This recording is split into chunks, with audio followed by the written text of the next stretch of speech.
Greetings, everyone. This is me again, Zahra, ex-Muslim, ex-Shia. Come to help the Muslims see for themselves and decide. Just checking if the voice is coming. Last time, yes, it's coming. Last time, I don't know why. Uh, I my mic had gone, was dead. No battery. I had to charge it and get the other mic. And I saw that there was no sound here. So sorry about that in the previous live stream at the end. No sound. I can't do anything about that part. So I apologize. Okay, so now here, a little tired. So please bear with me if you can. From angels being liars or excuse me, sorry.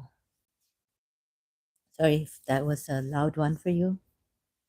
From angels being called liars by Allah to Satan and righteous servant of Allah, fearing Allah. Problem, and also to actually to Allah, because this will prove, right, from the righteous servant of Allah, fearing Allah, Satan, and righteous servant of Allah, fearing Allah. Problem in the Quran. This will prove that Allah Himself is a liar from the Quran. Right? Sorry, I'm just repeated myself. This will prove from the Quran that Allah Himself is a liar. Another problem of same words meaning could be changed to make Allah look good and be right. So if the Muslims are going to argue about this ayah, then say, and the meaning of the word of sadiqeen. Allah didn't say that they are not truthful here, but Allah says that they are not correct. And would Allah say that? That Allah, to the angels who have told Allah, why would you send successive authority on earth, right? Since they would cause corruption and shed blood, Surah 2, Ayat 30. So I'm going to show you what Allah actually, when someone does this kind of a thing, questioning Allah, for example, if Allah says, don't do this, so the right word to use to say that you are incorrect or you are not right would not be sadiqeen, would be baghi, right? Like, how dare you go against Allah? You are baghi then. So this is how Surah 25 ayat 18, right or proper. It was not right or proper, right, for these people. They will say, glory be to you, O God, meaning you, Allah. It did not behove us to take any other than you as our guardians, but you lavished the pleasures of life upon them and their forefathers until they forgot the admonition and became doomed to destruction. Glory be to you, it did not behove, it wasn't right of us, meaning, or behove us to take any other than you as our guardians. Yanbaghi, right? So whenever someone would question Allah or object to what Allah is doing, what would they be called? Incorrect? Liars? It's not like we're sitting in a class with Allah, the angels are sitting in a class with Allah, and the teacher is Allah teaching them. So if you are wrong and the student says Miss Teacher, let me correct you, right? That's a different matter. Like, so a teacher could get up and say, "Oh, I made a mistake. Sorry, I am corrected." So if you look at the Quran ayats on this, right, wherever it's like Allah says, this was not right of them to do this, it would be they were baghi, right? They rebelled against Allah. So Allah is angry with the angels, as we see in Surah Baqarah, ayats 30, 31, for objecting to Him sending a caliph on earth, because they would, these human beings, as the caliph is Adam, and human beings are going to, what the angels meant was the human beings are going to cause corruption and spill blood, right? So I checked in the Quran ayats. Maybe we need to check more. I haven't done a thorough research on this, but Surah Furqan ayat 18, you will say, exalted are you. It was not for us. It was not for us. Now, sometimes Allah could, they could eat this word up. It was not proper, correct. And this baghi word is used as, not proper against Allah, right? Like the angels remonstrated to Allah when Allah told them, I'm going to send a successive caliph on earth, right? And then Allah says, I know what you do not know. So that would not just be the word used here. The meaning of Sadiq in Surah Baqarah, ayat 30, right? To mean Allah would tell them, you are not correct or you are not right, like Shakir has put it for Surah 2, ayat 31. Allah tells the angels, inform me of the names of these if you are truthful. That's just not going to say that if you are right.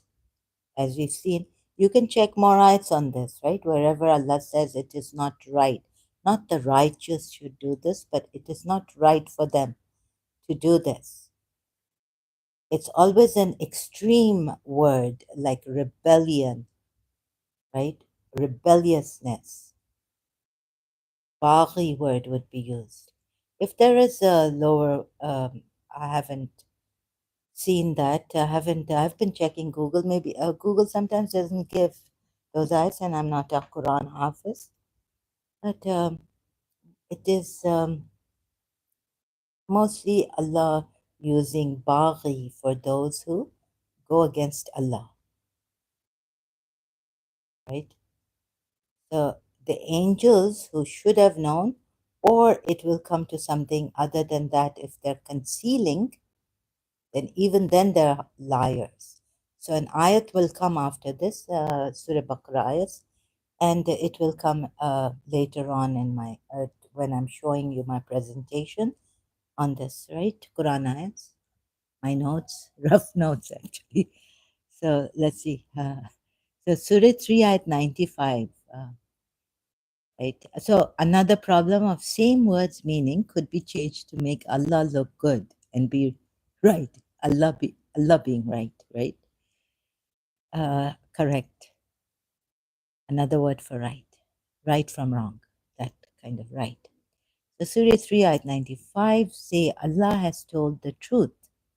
So follow the religion of Abraham, inclining toward truth, right? Inclining uprightness. I don't see truth. Where's the truth? Have I missed it? Hanif, upright. Ana Mushrikeen, this is faulties, and do not associate others with them. So I don't see, Sahih International, I don't see inclining toward truth. See, Sahih International, I think, has used for Hanif also truth. I think it's total devotion to Allah or uprightness. Some say, like Abraham the upright. Hanif.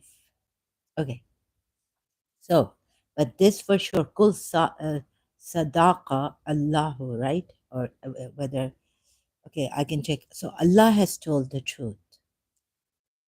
Sahih International on this, Surah 3 ayat 95. Then A Maududi, whatever Allah has said is true. Kul sadaqa Allahu. Sadaqa Allah. So the word Sadiq, the ayat that I'm taking is this one, right? Mainly this one, Surah 2, ayat 31. We're on this main ayat. And he taught Adam the names, all of them. Then he showed them to the angels and said, inform me of the names of these if you are truthful, right? Forgot to put the, oh goodness, I forgot to put the transliteration. So it's just let me show you my other notes. Oh, oh, sorry. I just have to pause for a little while until I do not put this phone on do not disturb. Otherwise, I'll be getting all these notifications. It will show on the screen and very disturbing. So I'll just pause for a while, please. Thank you. Please wait.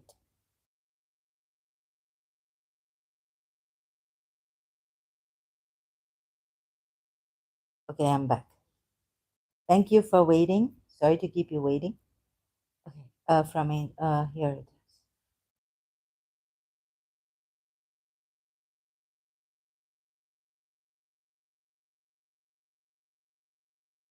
God.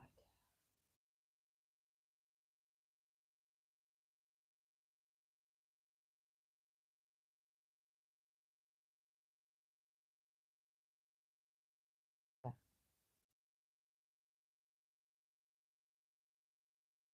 Oh, I didn't even put it here.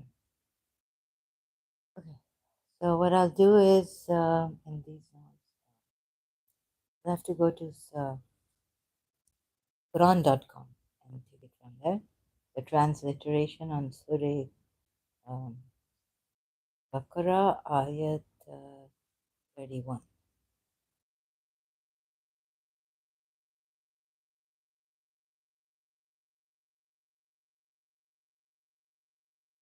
Bear with me.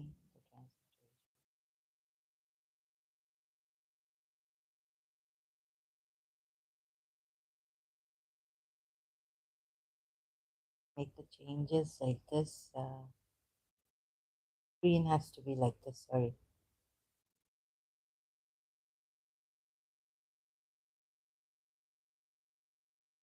Okay. So Surah 2, ayat 31, the word is Sadiq. Sadiqeen, truthful. If if you are truthful, the angels. So this is like in you are truthful. In singular form, but meaning a group of them. Angels being truthful, right? So this is how it is put, Sadiqeen. So this is the word, and the word from same word used in different forms in Arabic, written Arabic, or even when you in Arabic it's even spoken like this, called sadaqa Allahu. So this everyone, all these translators that I've chosen have put truth. Allah has said is whatever Allah has said is true, not correct here. So do you see this? Right? And for Surah 3 at 95, Sadaqa, Sadaqa Allah. I, I hope I've pronounced a big word properly. Then Surah, would you not believe even if you were truthful? Then Surah 12 at 17, um, Surah Yusuf, so at 17, they said, oh, our father, did we indeed, we went racing each other and left Joseph with our possessions, and a wolf ate him. But you would not believe us, even if we were truthful. Sadiqeen, right? So the same word, this is truthful. Translator has put truthful in English. Sahih International, again. So now if you put here correct, they were right. But you would not believe us, even if we were correct, right? No. There would be a syntax or it would be maybe a semantic error, right? Semantic error.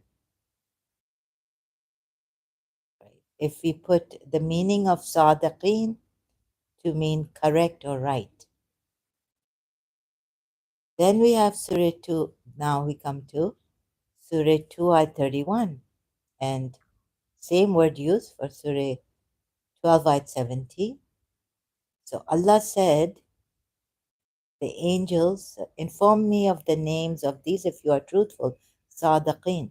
So Shakir puts it in translation, if you are right, in English translation. The word used right by Shakir for this ayat, Sadiqeen, only for this ayat. So I've checked, have I checked? Surah 12 ayat 17? Shakir's translation. I'll have to go to multilingual Quran. But wouldn't it be a semantic error in the Quran if for Surah 12 ayat 17 it's put right? Do you see the Quran, even if the Muslims say like what I said earlier on in my previous live stream on this, where is it? My notes on this. How have I put it? However, some Muslims say Sadiq means right, or some even translators of this ayat, Surah 2 ayat 31, that Allah told the angels that tell me their names if you are right. Then, so Allah is saying about the angels that the angels are not right. But it wouldn't even, however, I checked most of the ayats which prove that Allah uses the word Sadiq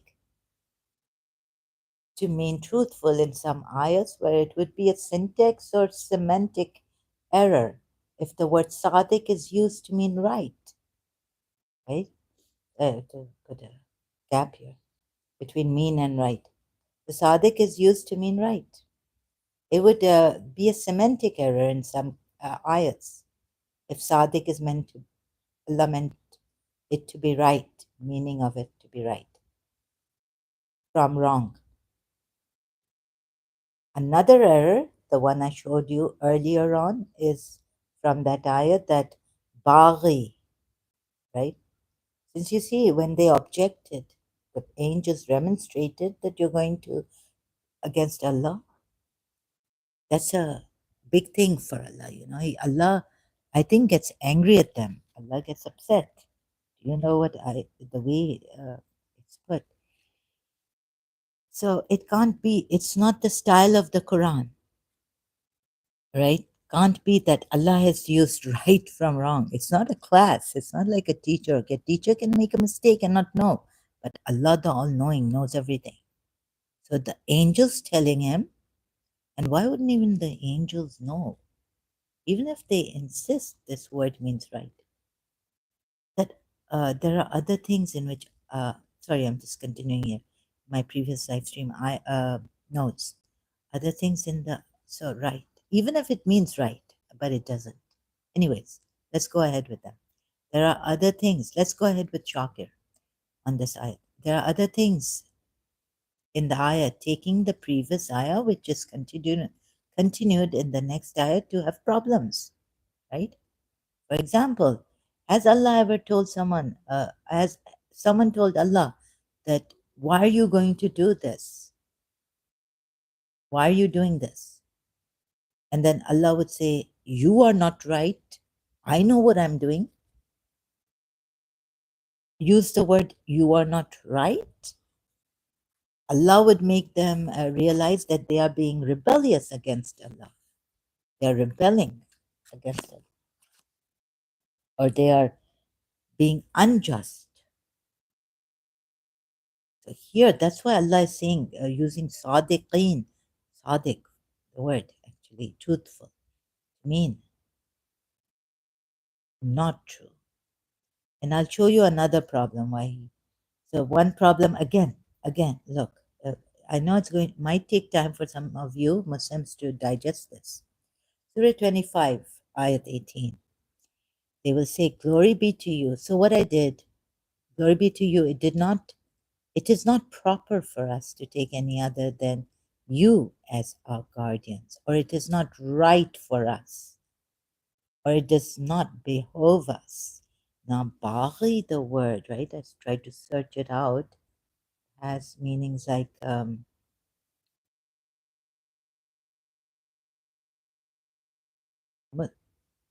Muslim jurists cite the verse 9 of Quran 49 ayat to define Baghi as a rebellion or uprising against the Imam or the legitimate ruler. So it was the angels were actually uprising against Allah by questioning him, objecting to him. Allah could have used this word. Why are you being Baghi? And if two factions among the believers should fight, then make settlement between the two. This is from Surah 9, verse 9, sorry, Ayat 9 of Quran 49, Surah 49, Surah 49. Ex-Shia. So Allah, so in this way, Baghi is used. Thank you, Baghi. Ex-Shia, thank you. Baghi, trespass.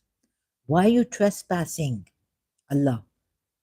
By remonstrating or objecting, whatever word you use, that the angels did against Allah, right? So the correct word would be Baghi. You have become Baghi. You are rebelling against Allah, trespassing against the knowledge of Allah. You are trespassing. That's what Allah says, right? Do I know or do you know?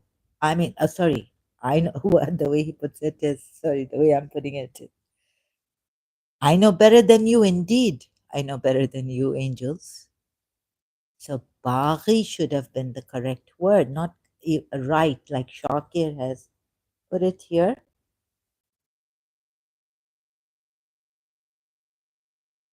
Or Surah Baqarah, ayat, why have I gone so far down here?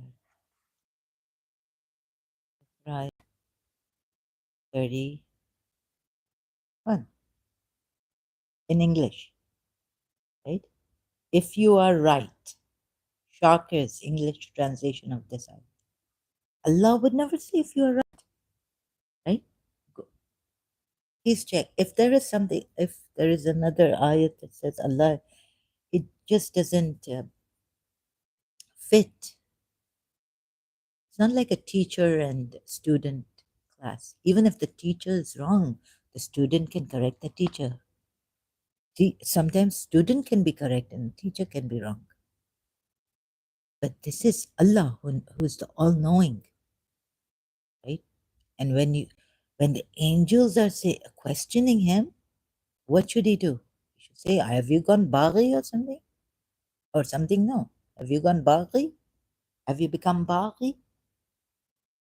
So wrong. Any Muslim trying to say that the names of those if you are right. Allah is telling the angels if you are right. No, no, it must be if you are truthful,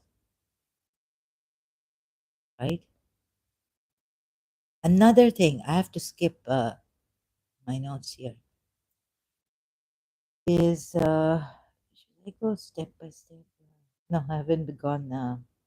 So, you are truthful. Surah Yusuf ayat 17, even if you were truthful. And then Surah, now I start from Surah 2 ayat 30. And mention, O Muhammad, when your Lord said to the angels, indeed, I will make upon the earth a successive authority. Khalifa, meaning, okay, that's the Khalifa.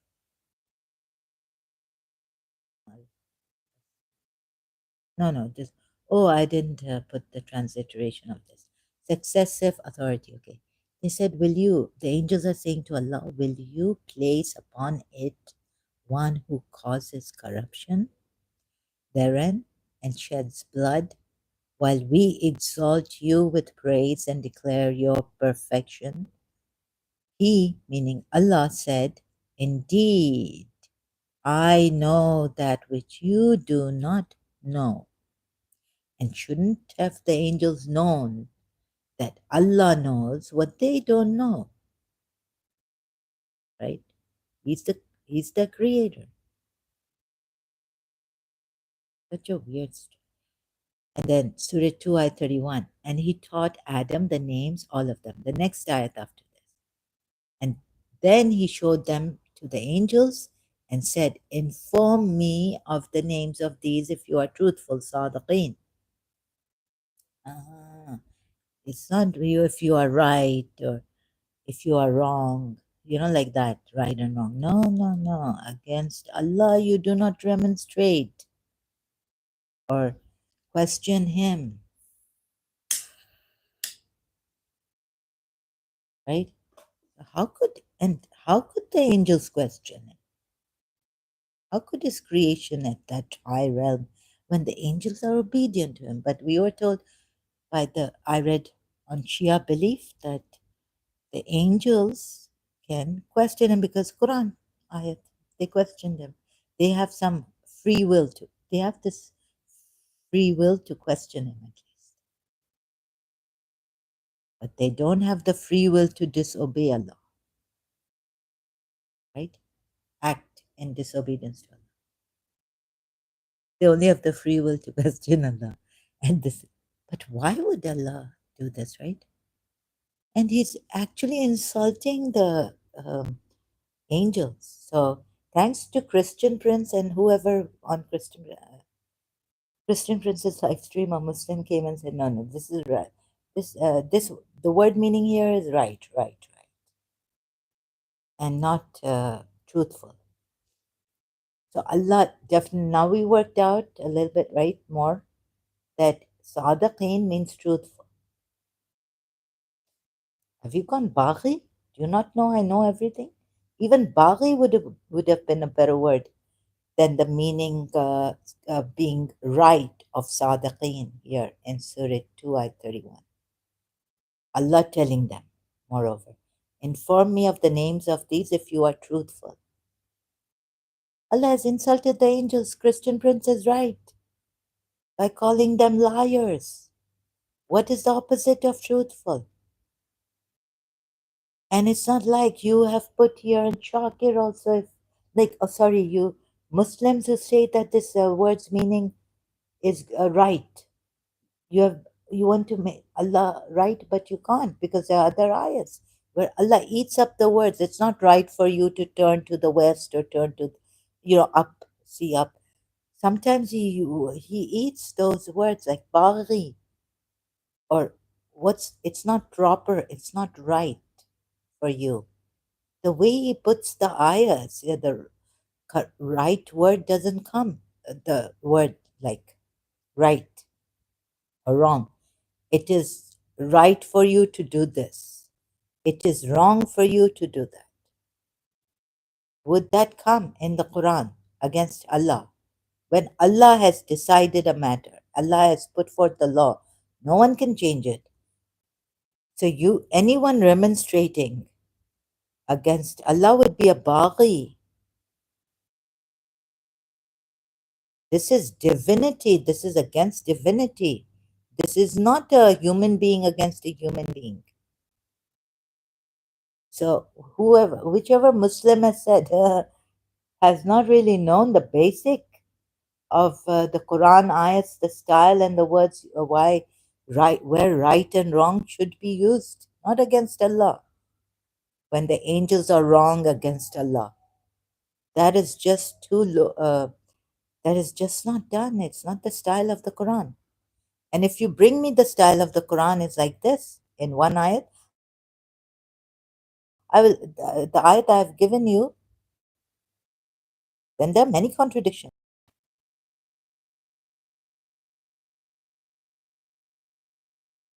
Too many contradictions, and it just then what is this? And even now, what is this, right? What is this Quran? Glory be to you. Like the glory, they're saying, glory be to you. It did not behove, it is not right for us to take any other than you as our guardians, right? Baghi.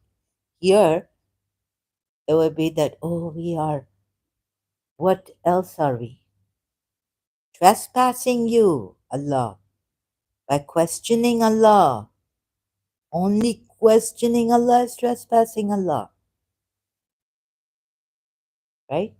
So, any Muslim to say that the meaning of this in Surah Baqarah ayat 31 means Allah is telling the angels, if you are right.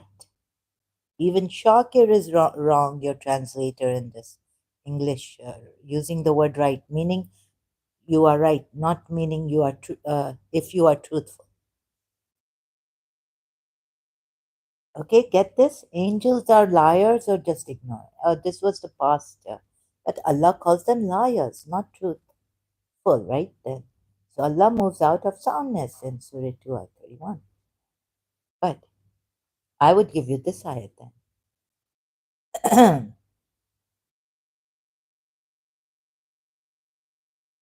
What have I done here? How can angels don't know?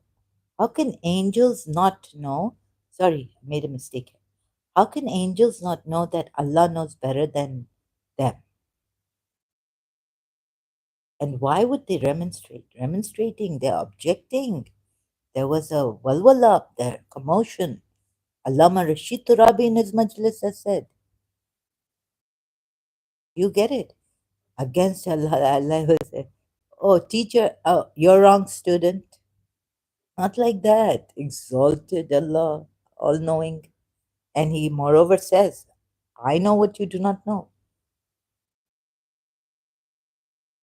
He will be angry. And why would he be angry at the angels? Why would he even give them that much of free will to to question him, but not to act against him? Iblis did it because he was of the jinn. So, as bizarre as this is, the story is bizarre here. Through these ayats, you can see Surah 2 ayat 30 and Surah 2 ayat 31. Bizarrely written, bizarre as this is, it proves another thing in the next ayah. Allah taught Adam the names, and how important are these names? We find out through the explanation of Prophet Muhammad and his family. Ahlul Bayt, the Ahlul Bayt, who become extremely imposter, uh, wrong word, extremely important persons, imposters. Sorry, there's mistake. Imposters. Sorry. So even more than Adam, and so they're more important than Adam, more important, right? Than Adam. And the angels were made of light also. We see in the, we saw, right? I showed you in the previous live stream on multilingual Quran under this ayat, these ayats, Surah Baqarah ayats. Angels are made of light. So he could have made these angels, human beings, also transform. Because see how he transformed the light. There were light beings, these five, according to the Shia, what is given, according to the Shia belief, what is given to them by Prophet Muhammad and thereafter, the Imams, the Hadiths, and all of Prophet Muhammad, about the ayahs, about angels, what are they made of, and all this. They're made of light, right? And it didn't come to the Shias out of nowhere. It came from Prophet Muhammad. That's why they took it. That's why Imam Ali also, where did he get that knowledge from? Prophet Muhammad. And who did Prophet? Of course, all Muslims know that Prophet Muhammad got his knowledge from Allah. So that I don't have to mention, right? But I've mentioned it. Okay, so even more than Adam and are the most high ones, Ali. The Shia belief is that when Allah tells Iblis, are you of the Aleen, high ones, honored ones, or I would say the most high ones, Aleen, Ali, Ali would be the most high. So Ali, maybe honored, most honored, high. So the Shias take that ayat in Surah Sad, I think, when Allah tells Iblis, sorry, right? Are you one of the high? Are you, you know, are you arrogant or are you one of the high ones? High ones are these five, the Shia belief. It's come to the Shias like this from Prophet Muhammad, explaining what the who the Aleen are, the Muhammad, Ali, Fatima, Hassan, Hussein. And thereafter the Imams, I think. But not sure about that, but very sure about the five. Prophet Muhammad, his daughter Fatima, his son-in-law, cousin Ali, and his two grandsons, Hassan and Hussein, are the Aleen. Moreover, the light then changed into brought down, and they moreover they were praising Allah. So Prophet Muhammad being Ahmad, the praiseworthy or the praised, because he was praising Allah in light form for many, many years in that state. So if they can be light and then become human beings, why can't the angels? So this problem, right? And then back to Surah 2, what else? Even if they insist the word, but this Allah has been no less than cunning. So, which is continued in the next ayah to have problems. And it still proves that Allah has been no less than cunning and insulting the angels for objecting to him and not trusting in him. Like they have become baghi. But here he calls them not truthful, meaning liars, not baghi. Surah 2, ayat 31, right? In this ayah. Then we go down. Now we go to, moreover, what do we see in this? So, if you are correct about your knowledge or lack of it, angels didn't know these names and neither were they told about them previously, being beings of light, existing for many years praising Allah. So even Ahmad, Prophet Muhammad, as the light form and named Ahmad, that's why, was praising Allah. And that's in a nutshell about Shia belief on them, right? About Prophet Muhammad and Ali, Fatima, Hassan, Hussein. Allah had kept these beings hidden from the angels also, who also are beings of light created by love. For what? And why were these beings hidden from the angels? And then Allah teaches Adam the names, all of them. Then he showed them to the angels. Then Allah shows them to the angels by teaching Adam their names and said, inform me of the names of these if you are truthful. Right? So the Shia way is so different. But then makes the angels also liars. That's the way Allah says. If you are truthful, and now we know for sure that Sadiqeen not doesn't mean correct or right. If you are correct or right, but it means if you are truthful. Moreover, the names are hidden from the angels. I wonder why. Adam was chosen as Allah's first from among the successive authority on earth, right? Surah 2, ayat 30, this part, when your Lord said to the angels, indeed, I will make upon the earth a successive authority. Second part of this ayah. Then we have in Surah 2, ayat 30, they said, will you place upon it one who causes corruption therein and sheds blood, while we exalt you with praise and declare your perfection? How do the angels know this? That this successive authority figure will cause corruption and spill blood. Allah doesn't tell us. Allah doesn't tell us. So how do the angels know this much? Allah doesn't say that you're wrong in this or no, you don't. Allah just says you don't know.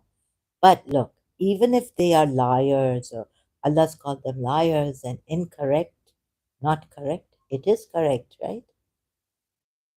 Okay, Adam did not shed blood, but who did his from his progeny? His sons. His son did, Cain. So what Allah tells us is what the angels remonstrated against. Okay, where do I go now? Moreover, we see Surah 5, ayah 27, and recite to them the story of Adam's two sons. So where are the angels right about this? Sending this person down on earth who will they will cause as even authority of you know a caliph. They will cause what did the angels say? Cause corruption therein and shed blood and shed blood, right? Although Adam didn't, were the angels right? Quran ayats are making the angels right. Surah Maida 27. And recite to them the story of Adam's two sons. Adam's two sons. In truth, moreover, right? So I didn't take the translate. What? Surah 5 by 27, in truth? Oh, I think I've opened this. I don't need to. I just need to say. Surah Maida, where is it? Oh, sorry, excuse me.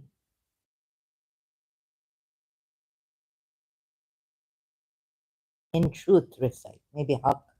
In haq.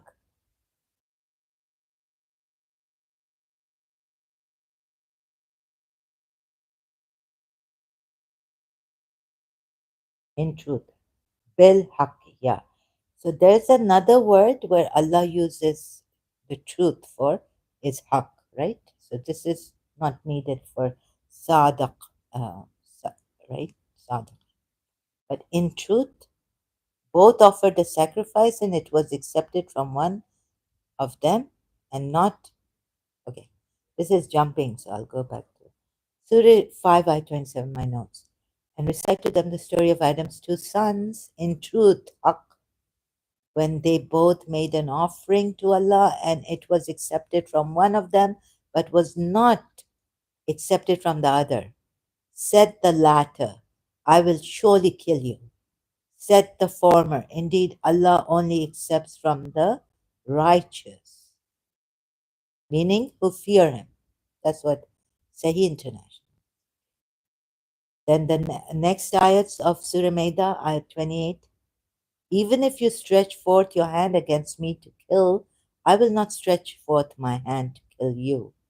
Surely I fear Allah. Akhafu means fear, not mindful. Surely I fear Allah. Surely I fear Allah, the Lord of the entire universe. So there's one righteous, Habil, the son of Adam, is the righteous son, and Qabil, Cain, is the unrighteous son of Adam. Now, what has happened? Killing has started, all this, by one son of Adam. Surah 5 by 29. I would desire that you be laden with my sin and with your sin. Now, Habil, Abel is telling Cain, I would desire yuridu. You put uridu here, like Allah would will, or so it is Habil's desire, Abel's desire that his brother Cain be laden with his sin, my sin, and with your sin. What is his sin? That he doesn't even stop him from killing. I think. Think about it. Like if you read the other ayats, if you don't stop the zalim, self-defense. No. So Karbala, come to Karbala, Shias. So Hazrat Abbas wasn't going to fight, just went for the water.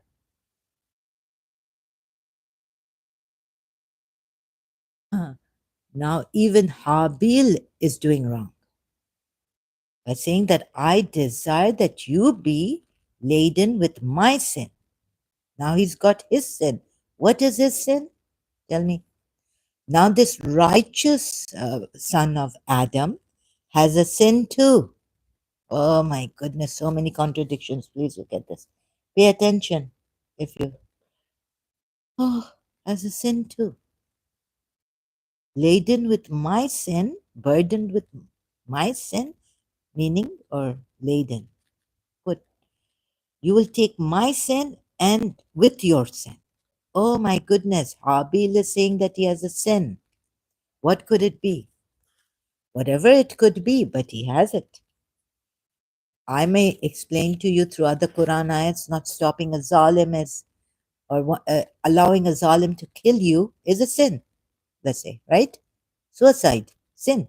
Oh, forget suicide, sin.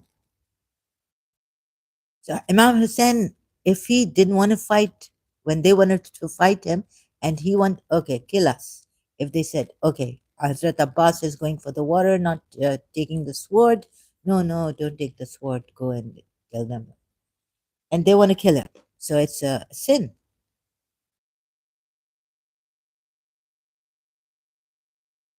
right? My sin and with your sin. So both of them have a ithmi, ithma, sin. Oh my goodness. The ithmi. What ithmeka and your sin, right? Abil is saying that, the righteous. Okay? Get it?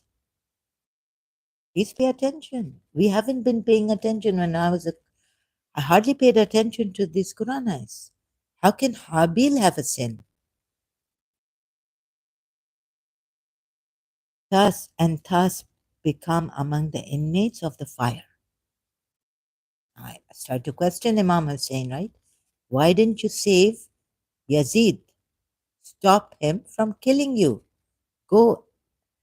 In the end, when Imam Hussein says, now that you have killed all my sons and all my men, my friends and grandsons, right? Let me go to, don't kill me. Yeah, let me go to Hind. I'll go to Hind then. In the Majlis, it's even written somewhere online, you'll find it. Google search. But he didn't stop Yazid's army in the very beginning. Okay, go and 12 years old and honor Muhammad, 9, 10 years old. Bibi Zainab's, they're underage for war, going into the battle. So could it be that allowing his brother to kill him would be my sin? You will take up my sin. And I don't know. Maybe it doesn't make sense. Maybe I'm being illogical here. What is Habil's sin here? But wouldn't it be Habil's sin if if he allows someone to kill him and he would not take his hand on them to kill them or even out of defense? It's just so. See, Surah 5 ayah 28. Even if you stretch forth your hand against me to kill, I will not stretch forth my hand to kill you. This means he will not even stretch forth his hand to defend him. I mean, what kind of Allah is this really? He's not, Habil should say, I will not even stretch forth my hand to kill you. He's jumping to killing Cain, his brother. Habil, right? Names are not given. These are the first sons of Adam that we know about. When Adam came, after Adam came on earth, or when Adam, he had sons. The first ones were Abil and Kabil, Cain and Abel, I think. And they're now fighting. The other one is so good, he's saying, I will not kill you, but at least say I will defend myself, right? This means he won't even defend himself. Surely I fear Allah, the Lord of the entire. No, I will not stretch forth my hand to kill you, not even defend myself. So this was 28 ayat of Surah Maida, 29 ayat. This means that, oh, you take up my sin? because I'm going to be so peaceful. I'm not going to even defend myself. But it doesn't say that. Look how Allah has put it. Like I have to say, defend himself, right? What errors Allah has made. He's told us that Habil is telling Kabil, his brother, that I will not kill you. No, no. What about defense, self defense? Fighting in self defense is allowed if the aggressor comes.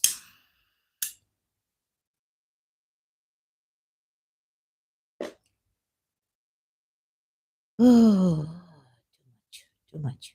So, Surah 5, ayat 29. I would desire that you be laden with my sin, ithmi, sin. Surah 3, check Surah 7, ayat 33. Sin is ithmi for sure. And they've put it in proper English word. Use the proper English word for this ithmi, sin. Yes, this is sin. Oh, Habil has a sin. And so he didn't kill him. Or what about self defense? Allah. So he will be a zalim against himself, right? If he didn't use self defense. Right. So please see this. And with your sin, and these people are really something, I don't know, my mind, or these are Allah's, Allah Himself. Like, look at what a ridiculous thing this is. And thus become among the inmates, and that you will become the inmates of the fire. That indeed is the right recompense of the wrongdoers, Salameen. Who else are the wrongdoers? Some among the chosen servants of Allah who have inherited the book. Surah Fatir at 32. So they become the Zalimeen, and later on, Qabil regretted it, but of what use now? Habil is telling him here, you will take my sin and moreover your sin because I'm not going to kill you. That means he's not going to defend you. I can hear a Christian prince laughing. Sorry, excuse me. Right? On this. Oh my God. Did you notice ever this, Muslims? Or have you been so fearful of Allah? And moreover, I was looking for fearful of Allah. I found this article. Allah never says to be fearful of Allah. Allah says to be fearful of Him when you stand in front of Him. The Lord never. Habil is saying, I fear Allah. And that's not ittaqu, muttaqi. That's khawf, khawf miduna. Of miduni, Farsi miduna. You know Farsi? Persian? So where's that article? I think after reading it, I nodded my usage of fear in the Quran. Here it is. On khawf. Sorry, I don't mean to make a close and where shall I put this? Usage of fear in the Quran. Bismillah. Amatullah. Posted by Amatullah. Thank you, Amatullah. I wanted to know, believers have fear of Allah or not? The khawf. Khawf is a perceived danger and a fear of something that is physical. Khawf is the type of fear you'd feel if a dog began to chase you. Allah Ta'ala says, Surah 79, ayat 40, but as for him who feared khawf, standing before his Lord, and restrained himself from impure evil desires and lusts. The believer has a fear of something that is manifest and real, which is capture. Believers don't even, should not even, oh, those are the friends of Allah who fear none and grieve not. Later on, they will have no fear, but of Allah. Anyways, that's being mindful of Allah. Anyways, let's carry on. Which is captured in the ayah by the use of khawf. Allah Azza wa Jal did not say in this ayah that the person fears the Lord, but fears the standing before his Lord. And as a result of this fear, he protected himself from lusts and desires. On the other hand, Allah says about the disbelievers, they do not fear the hereafter. Surah 74, ayat 53. Meaning, Allah has never said, does it mean that Allah has never said, give me an ayat on khawf? Allah is, Habil is saying that I fear Allah like Shaitan is saying. And we're going to come to that. We're going to see how Allah has lied to you and deceived you. I think here what they're implying is that Allah has never said fear me using khawf as fear, not muttaqi or now there's khushu, the heart fears, but direct taqwa, not from taqwa, right? Taqwa is the most common word used for fear. It comes from the root wiqaya, which means to protect the elder, to abandon sinning and adorn yourself. Allah makes you, tells you to be mindful of Him. Is this a word taqwa that has fear, or is it to be mindful of Allah without fearing Allah?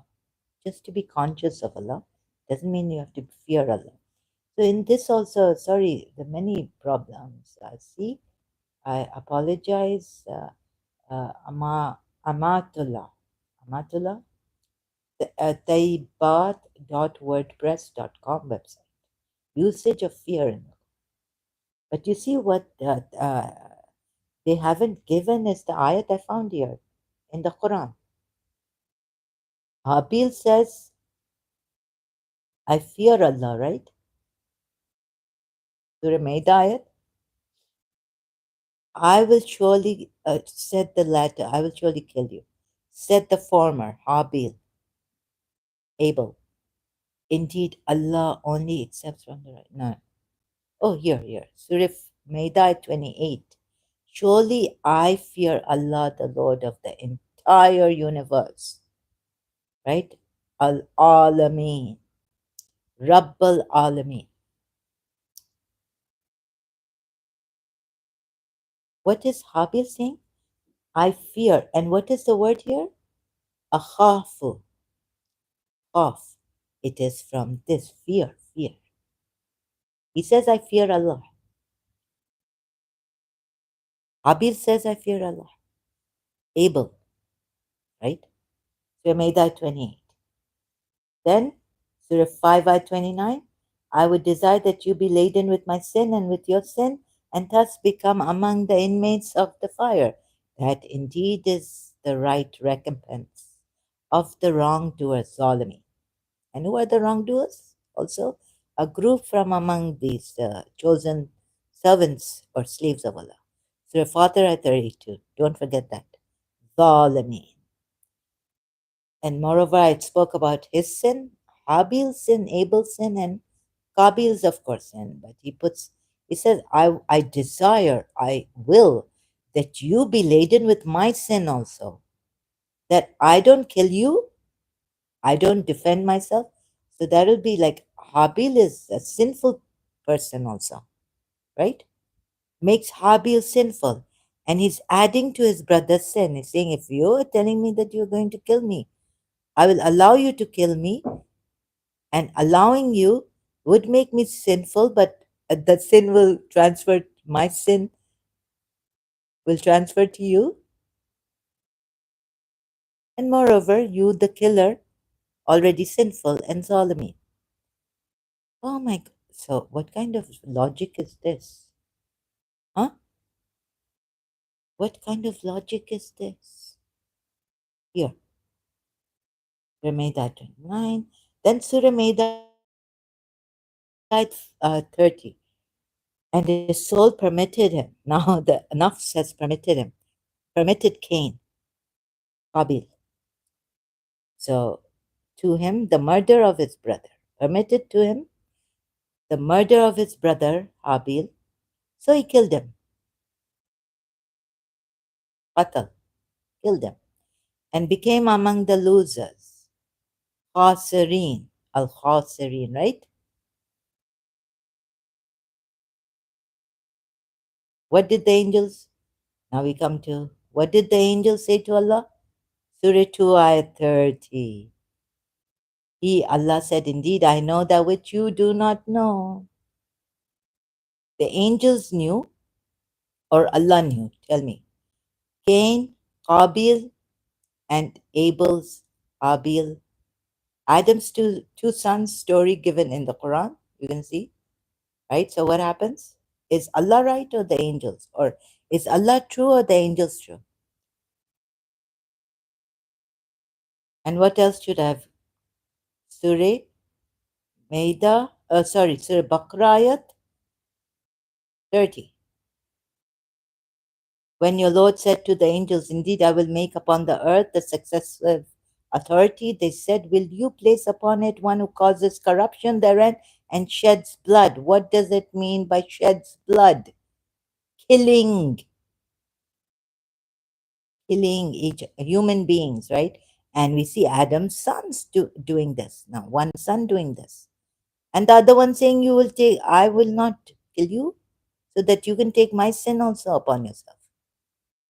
And Habil himself is a sinful person now, becomes sinful. All this corruption being caused by Habil also.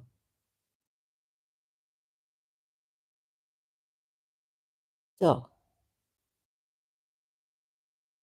where were so now Surah 2 I 33. So this means that before we go to Surah 2 I 33, you get it. Allah is a liar, angels are truthful. Sadaqeen. Allah has made a mockery of himself.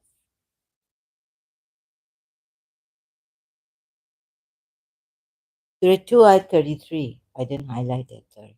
Then Allah said to Adam, tell them the names of these things. And when he had told them the names of all things, Allah said, did I not say to you that I know everything about the heavens and the earth, which are beyond your range of knowledge? And I know all that you disclose and also all that you hide. Who is he telling to? Who is he saying this to? The angels. So I could have concealed Yusuf Ali. Ah, so it's Allah concealed, taktumun, right? Addressed to the angels. Were the angels concealing this? Concealing what? That's why Allah told them, you are not truthful, not baghi, trespassing. The names, the light, beings, the names here for the Quran only, not the tafsir. Or, about the hadith and all this. The names, the specific names, not generally taught everything to Adam, the names. So he would send him to the world, to earth, and then the earth is earth, this is this, these are the stars, these are not like that. According to Shia belief, they were specific names taught to Adam, and they were Muhammad, Ali, Fatima, Hassan, Hussein. So who is he addressing to? So the angels can hide things, right? This means if you hide a truth, you're a liar. Allah has said in a Quran ayat, do not hide when you know the truth. So now this ayat also tells us that Allah has called the angels liars by saying you are not truthful. Or if you are truthful, then tell me the names. So they could be hiding the names, right? If you do not hide, if you hide the truth. Surah Baqarah ayat also. 42. Allah says, and cover not truth with falsehood, nor conceal the truth when you know. Right? So now what have these four angels become?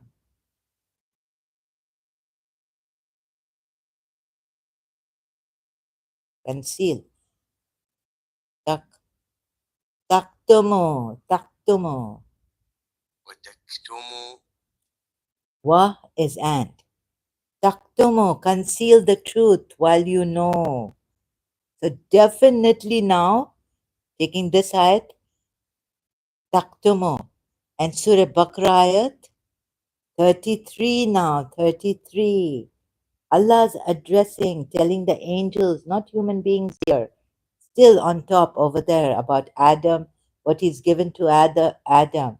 Allah said to the angels, did I not say to you that I know everything about the heavens and the earth, which are beyond your range of knowledge? Okay, it's teaching them that was right, but saying that you are not truthful, why? Moreover, this ayah tells us, Surah Baqarah 33 now, and I know all that you disclose, angels, and also all that you hide, including angels in this, that the angels can also hide. Not, okay, he's not saying, I know all of you, whoever of you that, or all meaning other entities and things, but it's also the angels he's addressing to. So, what does this mean? Moreover, it shows that the word used in Surah Baqarah ayat 31 is you are not truthful. You have hidden the truth. You know they will not kill or something, like that, but you're not truthful. I don't know how to explain. Look,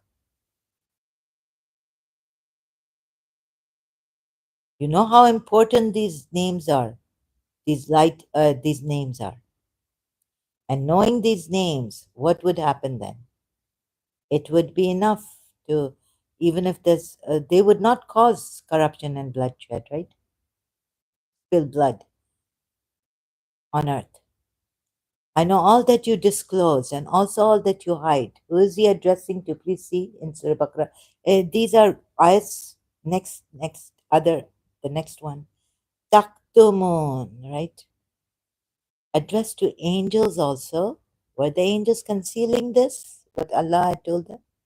That the names, how did the angels know that these were? Maybe there was some sent before human beings on earth, and they caused corruption and spilled blood. So at least the angels knew that. So could this part of the ayah be taken as an insinuation by Allah against its angels? Moreover, do we work it out? Surah 2, ayah 33. What you hide. Maybe Allah's insinuating that the angels were hiding also. And when they said, are you going to Surah, I should have brought this. Surah 2, ayah 30. In Surah Baqarah 30, when your Lord said to the angels, indeed I will make upon the earth the successive authority, caliph, they said, will you place upon it one who causes corruption therein and sheds blood? While we exalt you with praise and declare your perfection. Who else is exalting and declaring his perfection? Ahmad in light form. Muhammad. Did they know this? Allah said, indeed, I know that which you do not know. Now, here, Allah telling them, I know, you don't know, meaning they're not even hiding anything, right? So, I don't know what Allah is doing. I can't work it out. So, on one hand, you could say, I'm contradicting myself. On the other hand, Allah is saying that the angels can also conceal things. So we don't know where to go in this Quran. It's so unclear and ambiguous and mishmash. Sorry, you may blame me. But you see what you are doing? You're putting the blame on unnecessarily, right? And always making Allah good. Sorry, I have to just eat some.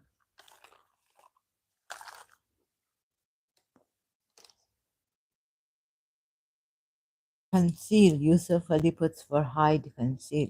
And it's the same Arabic word. Don't hide the truth. Oh my God. So moreover, Allah is telling us that angels at least see this much, right? I know all that you disclose and also all that you hide. Angels cannot disobey Allah, but they can hide. Oh my God. Surah 2 at 33.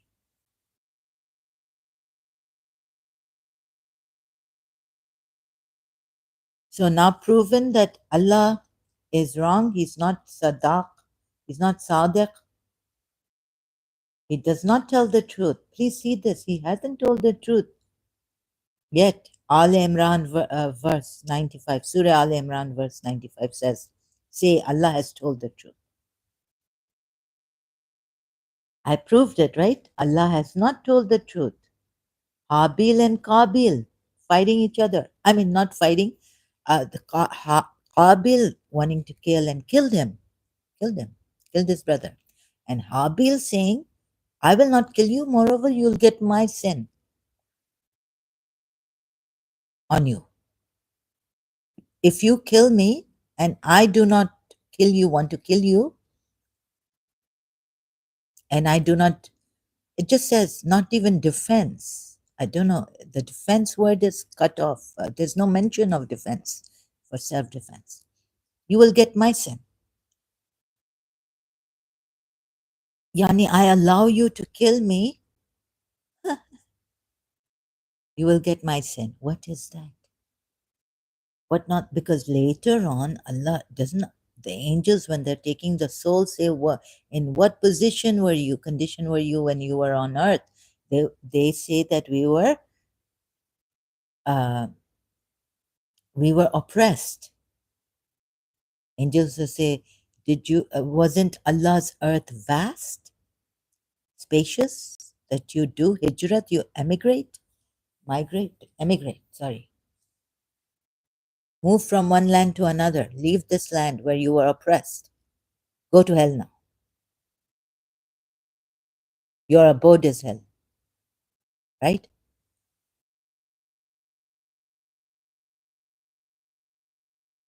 But here, Habil, so Allah's laws even changing? Like now later on, Allah's laws have changed on this also. Allah is inconsistent with his laws. Here, Habil is saying, I'll allow you to do zulm on me, killing me. And moreover, that would, if I allow you, Habil's allowing is not considered suicide and wrong, zulm on himself. That's why Allah says, even my chosen servants, a group of them have done zulm. Surah Fatir at 32. Where is the logic? Where is the consistency in Allah's laws? And it, this is a really great book. Do you see? I don't know how to put it, right? Just a minute. So I have to fix something. I just no, this is quite rude to. I just sorry.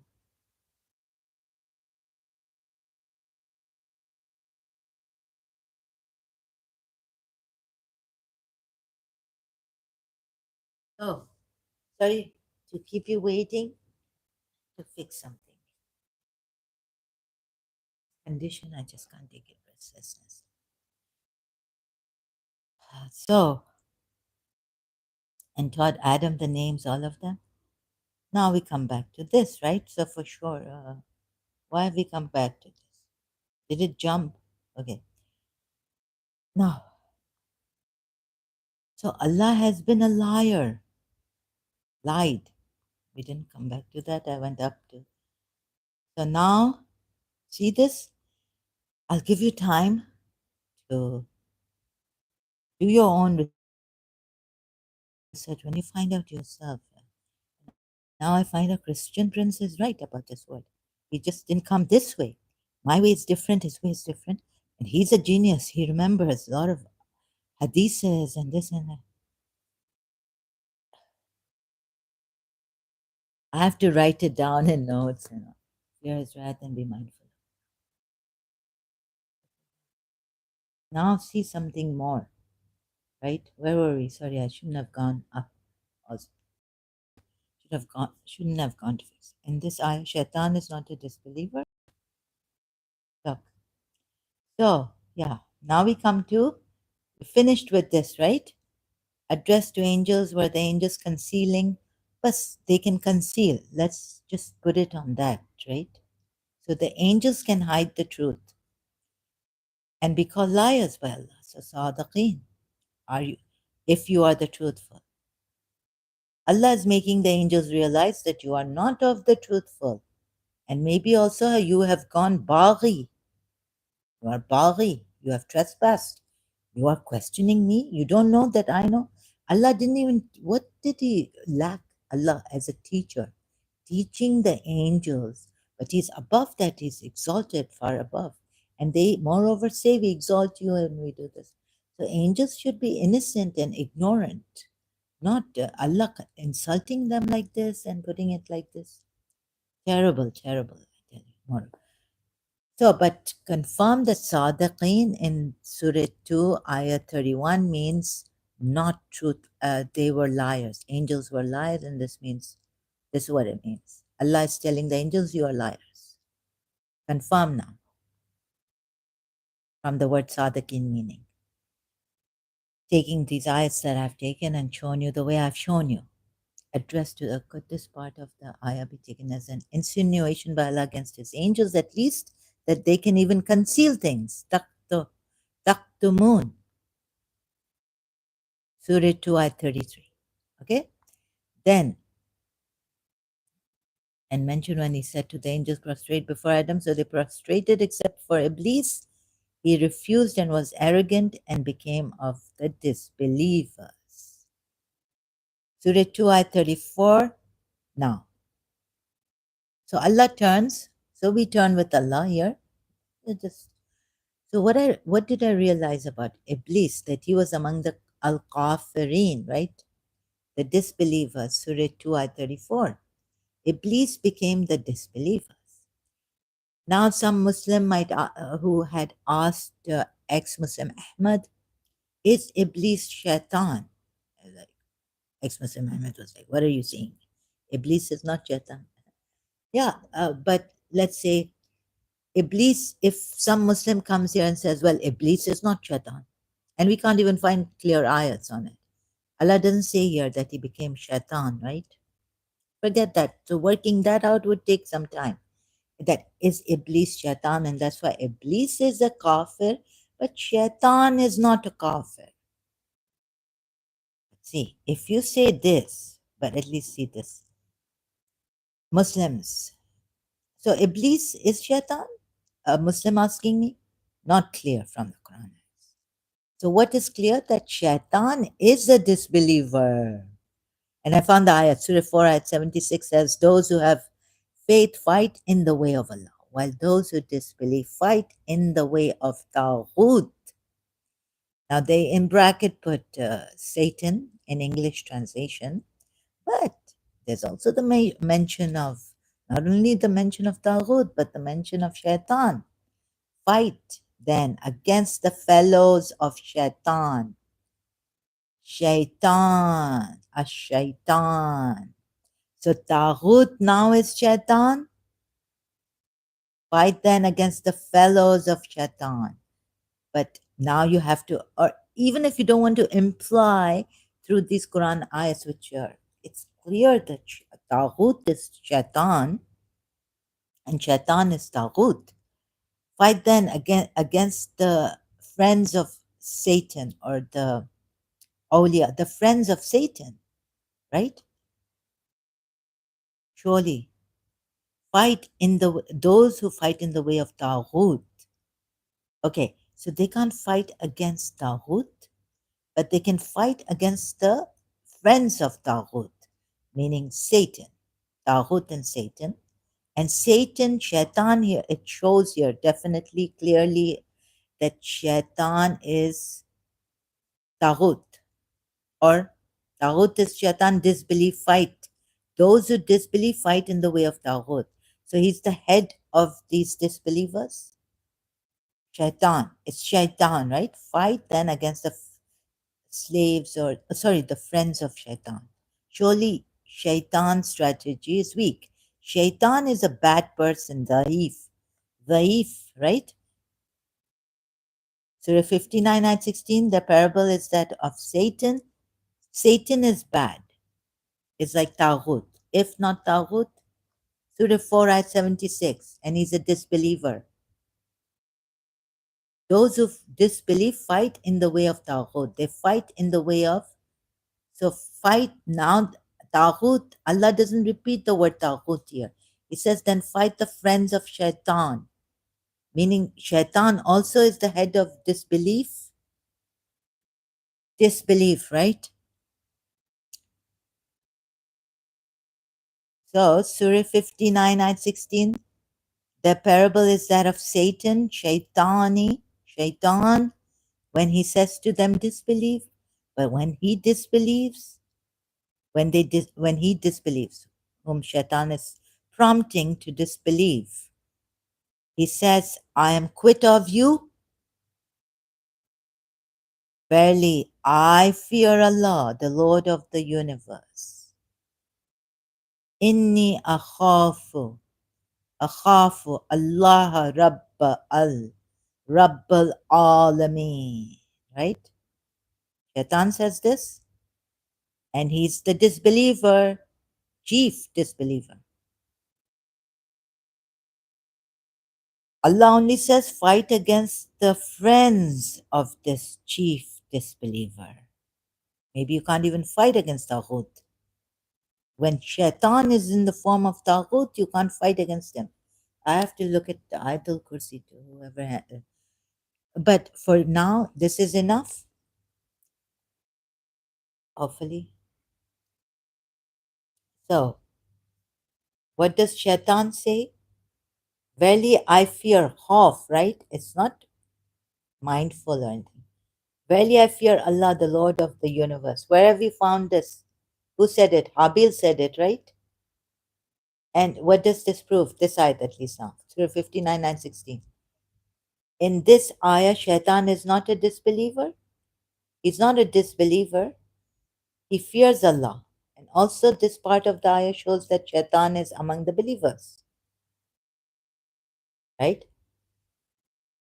If he prompts someone to disbelieve, but then when he disbelieves, he says, I am quit of you. I am not of you. Like, I'm cut off from you, right? Quit or finish. Okay, I have finished with you. You have become a disbeliever, right? We could say, you could say that Shaitan is saying Shaitan's strategy, although weak, he made this person a disbeliever, prompting him to disbelieve. And then you may say, he says, I'm quit of you. I'm finished with you.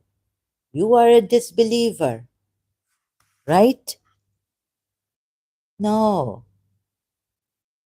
And you say, oh, this doesn't make Shaitan a believer.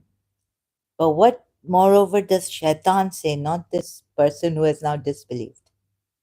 Shaitan himself says, verily I fear Allah. Inni akhafu Allah Rabbal Alameen. Verily I fear Allah, the Lord of the universe. Who else said this? Shaitan says it here. So who else said it? Surah 59, ayat 16. But when he disbelieves, he says, I'm quit of you. Wait a minute. It's the same ayat. Oh, this part.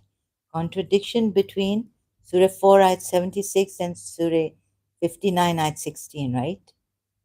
Oh, the Muslims again would say that since this person has disbelieved, that's why he says, I'm quit of you. No, since he fears Allah, the Lord of the universe, he prompts him only and he says, I disbelieve. This also, when Shaitan is saying, I'm quit of you, doesn't mean that he's finished with his mission. No, it also means that he's not a disbeliever. Who could fear Allah, the Lord of the universe? a righteous servant of Allah? Who is he? And what does this ayah prove? Surah 5, ayah 28 again. Even if you stretch forth your hand against me to kill, I will not stretch forth my hand to kill you. Surely I fear Allah, the Lord of the entire universe. Habil, Habil. Inni akhafu Allah Rabbal Alameen. Habil has said this. Surely I fear Allah, the Lord of the entire universe. Who else has said it? Shaitan has said it. After prompting someone to disbelieve, a man to disbelieve, he says, Inni akhafu Allah Rabbal Alameen. And who's going to say now that, okay, but Shaitan is not a disbeliever. Shaitan is not a bad person. Shaitan is not Iblis. Can you go against Surah 4, ayat 76? Fight then against the friends of Shaitan. Allah tells you, since Shaitan's strategy is weak, dhaif.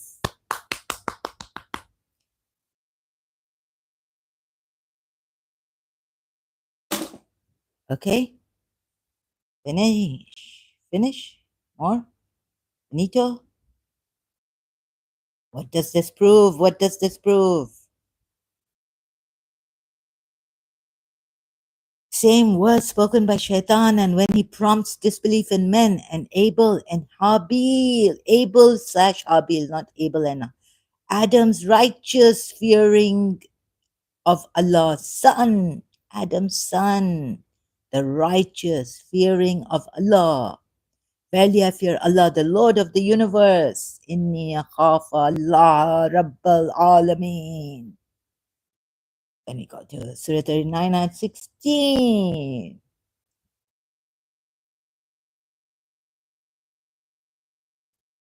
Dread the wrath of Allah. Surah 39 and 16. There shall be sheets of fire above them and beneath them. This is the end against which Allah warns His servants. So dread my wrath, although here Allah says dread my wrath. And when you read a article like a Muslim article, a religious scholar or someone writing, you would, where we went to, I took you to that article, you would say, no, it doesn't say fear Allah. The righteous don't fear Allah. Allah doesn't say fear me. He says here, fear my wrath. So this fear means don't fear Allah, don't fear Allah the Lord, but fear His wrath. Oh, my servants, oh, you servants of mine, right?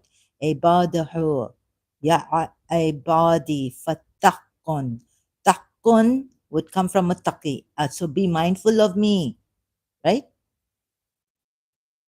Fear His wrath and be mindful of Allah.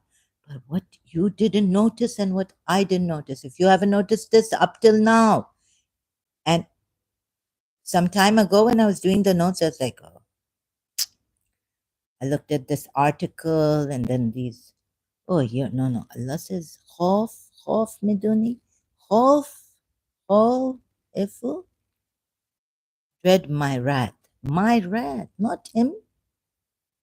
But who says I fear Allah? Not only Shaitan, but Habil. The righteous fear Allah and take Allah as the Lord of the universe. So now we find that Shaitan and Habil in the Quran ayat, both. Habil as the righteous, fear Allah and take Allah as the Lord of the universe. So sorry about that article. Khof. What about this? It's just written in a different way. It means the same. Fear Allah. Habil feared Allah. And now are you trying to turn it around and say, well, Shaitan had to, but no, Shaitan fears Allah. That's a different thing. And he knows, he knows, but only that he didn't bow to Allah. Oh, sorry, Adam. when Allah commanded him.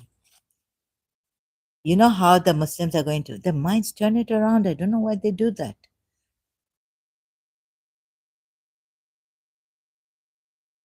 Believers, there's not a verse in the Quran that says Allah tells the believers to fear Him using khawf, khawf, khawf.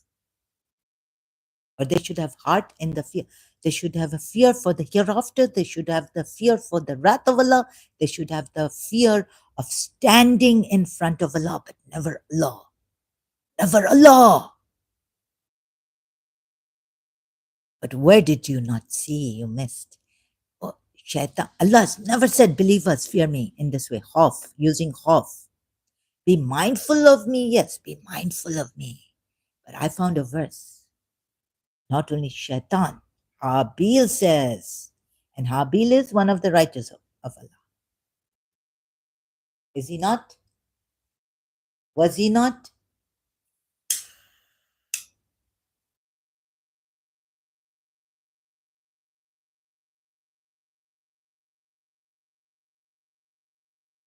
Habil warns Qabil that you will go into the fire if you kill me. Or both of them, what are they? And then Qabil regrets and all this is too late. But what has happened?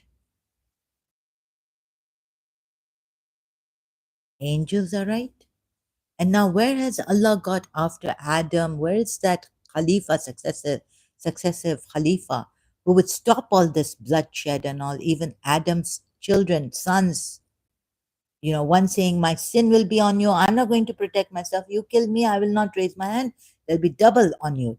You could, Habil could say that Allah will have a double punishment on you because I was sabr. I was patient. I didn't even defend myself. I allowed you to kill me. But a sin of mine will, both of them are sinful. And they are going to cause, and they have allowed to cause corruption on earth. For God's sake, this is on earth going on. So then, sorry to tell you, it's the end, right? Off. Oh, you would say, look at this. What? Should I show you Surah Maida in Quran.com? I haven't changed a thing, right? If you know me, but maybe you won't look at it here. Surah Maida. What does Habil say?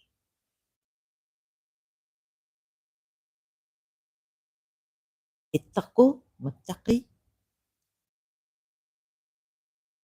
So if you stretch towards me, your hand to kill me, I will not stretch my hand towards you to kill you. Indeed, I, akhafu,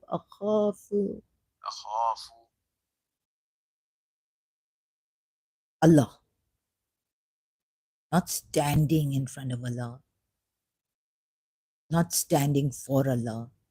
Khafu, khaf. I fear Allah, the Lord of the world.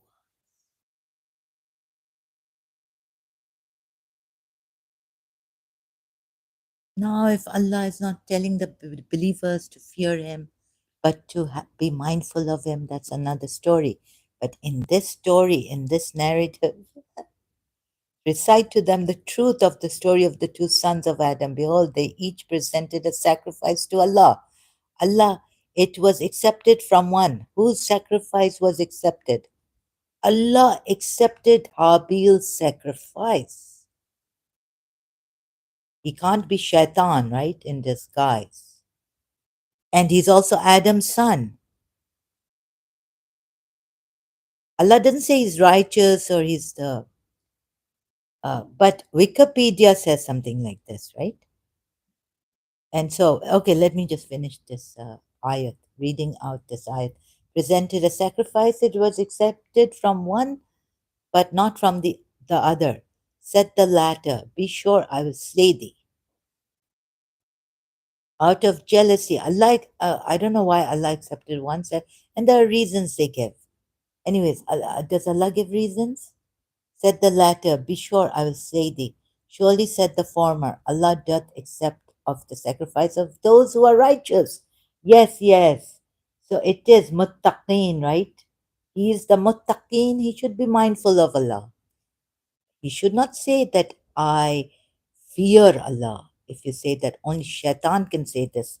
Because Allah has never told a believer to fear him.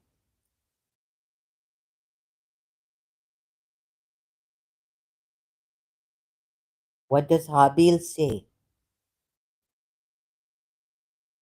Indeed, I akhafu Allah, Rabb, Rabbul Alameen, right? Shaitan has said the same words.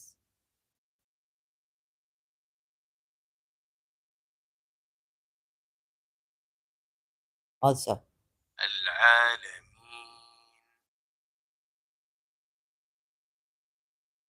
right? Keep forgetting the ayat where Shaitan is. What does Wikipedia? So at least see this. Moreover, if you keep reading, maybe it will sink into you. It will be easier. Wikipedia. Who is Habil?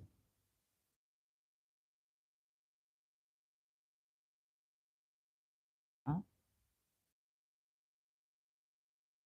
Adam's first children. Cain was the elder son, while Abel the younger. Each of them presented a sacrifice to God, but it was accepted only from Abel because of the latter's righteous attitude, they say, and his faith and firm belief in God. So Abel was a believer in God, Allah. After the offering of their sacrifices, Cain, the wicked sibling, taunted Abel out of envy and told him that he would surely slay him. Abel justly warned Cain that God only accepted the sacrifice of those that are righteous. Still, it's there in the Quran ayat, right? That's what. So this is about Al-Maida in the Quran, not from the Bible. Please see this. Explanation.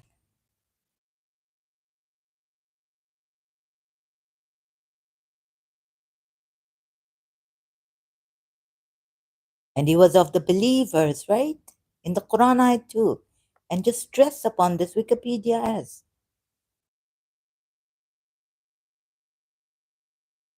And reminded Cain that the punishment for murder would be that he would spend the afterlife in the fires of hell. Abel preached powerfully and reminded Cain.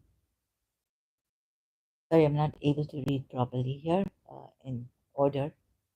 Quran states the story of Cain and Abel was a message for mankind as it had told them about the consequences of murder and that the killing of a soul would be as if he or she had slain the whole of mankind. The ayat comes later in Surah Maida on this. For now, Cain is a believer in God, he had faith in God, and he was the righteous. That's why God accepted his sacrifice, and yet we're told that he feared Allah direct, not even the Lord Allah, but Allah direct. And what does Shaitan say? So if any Muslim is going to come and tell me or write more like this, you can give them this, right? Fearing Allah. No, no, Allah doesn't want believers to fear Him. This is what is the message, fearing Allah. There was once a wealthy man from Banu Israel who had indulged in sin throughout his life. When his death was near, he instructed his children. The man replied, Fear of you, and so Allah forgive him. What made you do that? The man replied, Fear of you. After he died, his children did as he asked. Allah then gathered his ashes together and asked him, What made you do that? This is Bukhari, right? Oh, it is a narration. Our relationship with Allah is characterized primarily by three emotions: fear, love, and hope. Fear, Khawf, is an integral part of Iman. Oh, it is. It is. Allah says, so do not fear them, but fear me. Is this fear?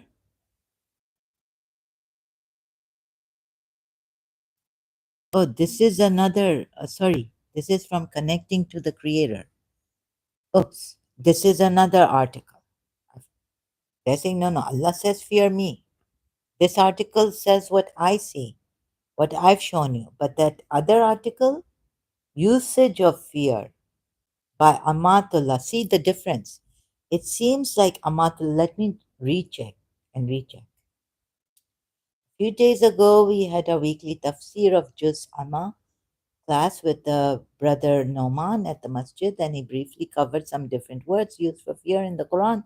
I was very fascinated by these words, so I decided, okay, he's a student of, or he's with the brother Noman. I was very fascinated by these words, so I decided to do a bit more research on their meanings and usage in the Quran and share what I've learned. Yeah, he's a student. Oxford Dictionary defines danger, harm, pleasant, verb, fear. Okay, then he goes on. Here is a brief analysis of some of the words used in the Quran for fear. Khawf is a perceived danger and a fear of something that is physical. Physical. Allah is not physical, right? So I was wondering what it Khawf, the word khawf, is the type of fear you'd feel if a dog began to chase you. Allah Ta'ala says, but as for him who feared khawf, standing before his Lord, and restrained himself from impure evil desires and lusts. What is this implying about khawf? Word. The believer has a fear of something that is manifest and real, which is captured in this ayah by the use of khawf. Allah Azza wa Jal did not say in this ayah that the person fears their Lord. What is he trying to say here? That the person fears their Lord, but fears the standing before his Lord.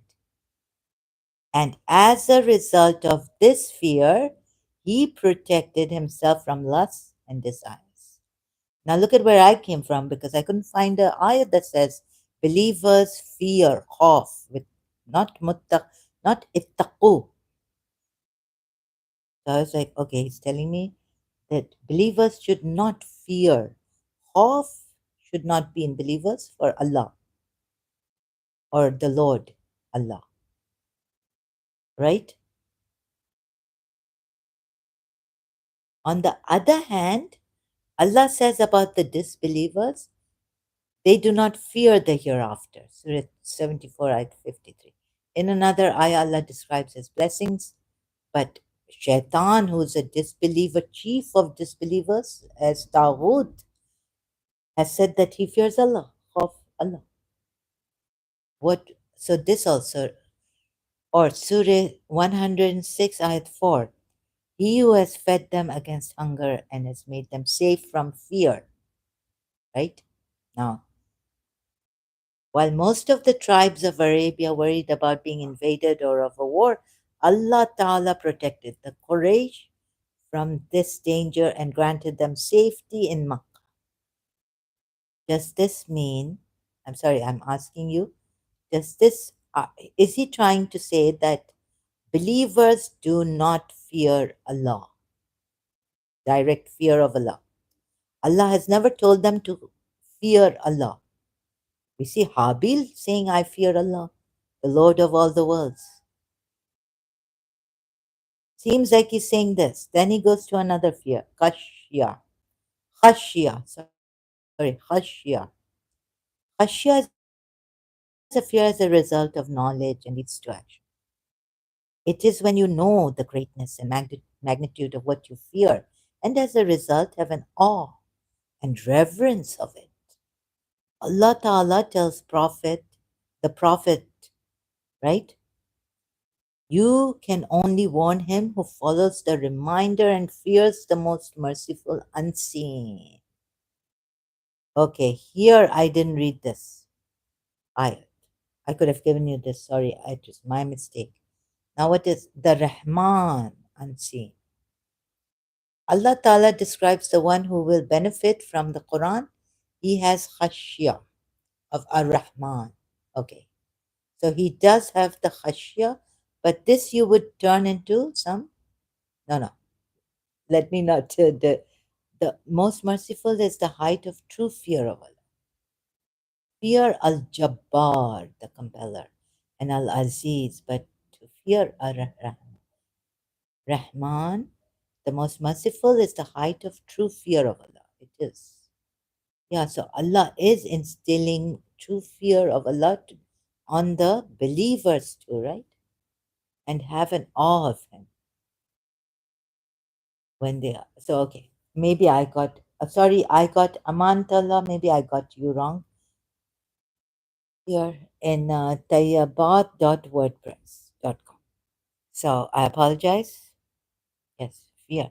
So, although Allah, I can't find a direct ayat, but Allah says, fear me, khawf, with khawf, not ittaqum, be mindful of me. Those are different. So now, forget all that and may we make error, trial, and error. I'm sorry about that, but I can't help it because I can't do proper research. I have to do smart research due to my condition. But this year, on the Quran ayats, no doubt, right, that Allah has lied and the angels are telling the truth. Moreover, Shaitan fears Allah and Habil fears Allah. So I didn't have to go through all this. Just show you the article. Both of them fear Allah, the Lord of the world. Here also Allah is, what is He doing? Right? He refused and was arrogant and became of the disbelievers. So if you say Iblis is not Shaitan, is Iblis Shaitan? Okay, eyes are not clear. At least know that the Shaitan is a disbeliever. And if you, okay, so you know Shaitan is a disbeliever, Allah has told you to fight them. Fight them against the awliyas, the friends of Shaitan. Surely Shaitan's strategy is weak, right? Fight in the way of those who disbelieve, fight in the way of Taghut. Oh, so the disbelievers fight in the way of Taghut, right? So you know that Shaitan is from Taghut. If you don't know, please know this, right? I cannot, if you're still going to say that Taghut is not Shaitan, it's going to be really, then you don't understand the Quran ayats, then please don't come here and I'm sorry, but how much can I show you? How much can I search and, but this is the way Allah has put it. So surely Shaitan is a disbeliever, right? I couldn't find a direct ayat, but here he's evil. He's evil. Shaitan made you, stripped you naked. Shaitan is bad, right? Direct ayat that Shaitan is a disbeliever, I can't find. So I found implying that Shaitan is a disbeliever, right? Allah tells you to fight those. Allah tells you to fight against the fellows, the friends of Satan, right? And those who disbelieve fight in the way of Taghut. So definitely, the believers fight against because the disbelievers are fighting in the way of Taghut. Shaitan meaning, how shall I put it? Sorry, I'm tired or what? That I can't put it properly. So Shaitan is a disbeliever, right? Surah 4 at 76. Conclusive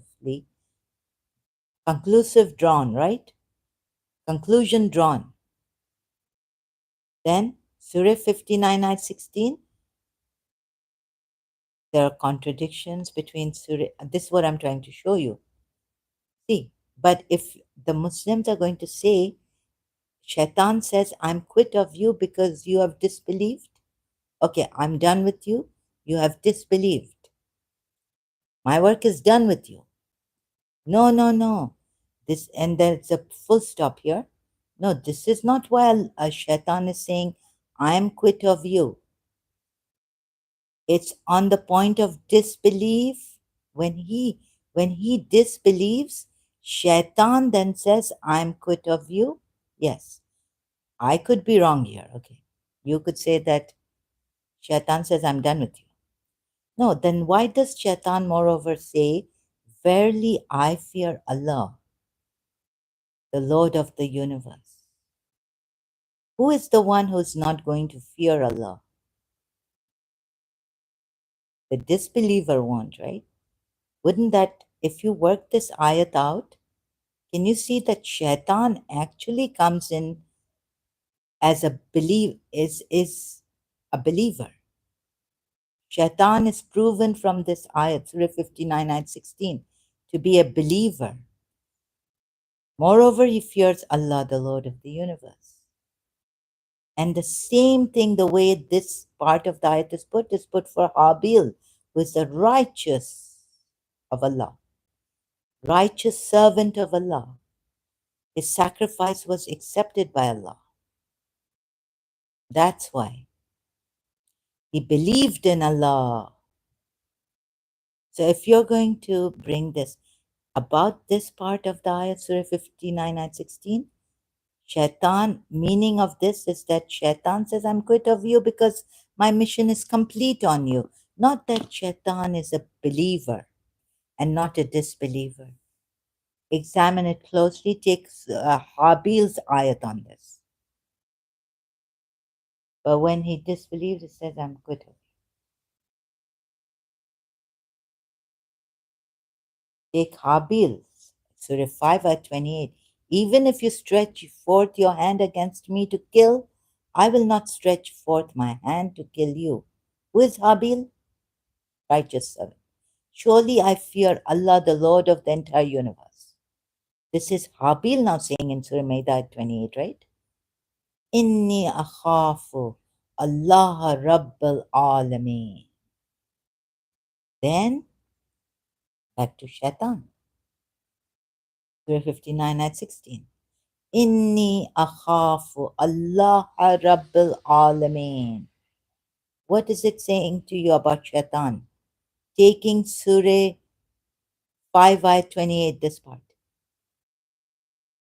Righteous servant of Allah fears Allah, the Lord of the world. Shaitan fears Allah, the Lord of the world, he says. So this part of the ayat, I'm quit of you, since you have disbelieved.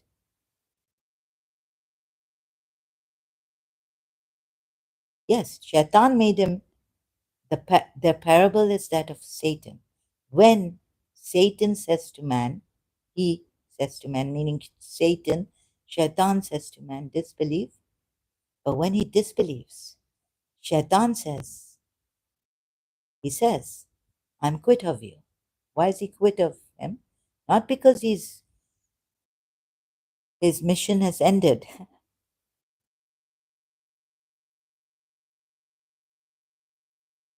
Here it's showing that Shaitan is a believer, right? The believers only have fear of Allah, the Lord of the universe.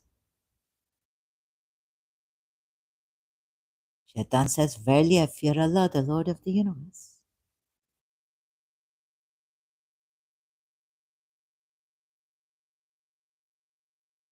Who have faith in Allah have fear of Allah, right?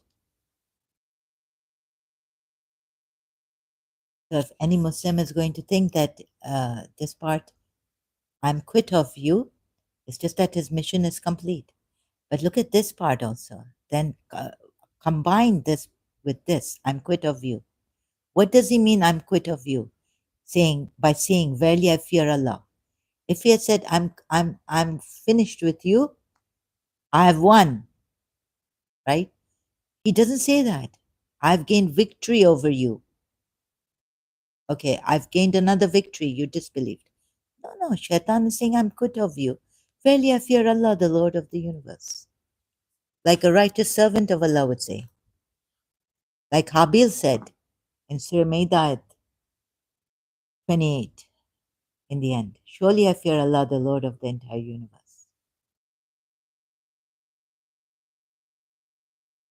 Here it is showing in Surah 59 and 16 that Shaitan is a believer. He's doing God's work here. Huh? Seems like.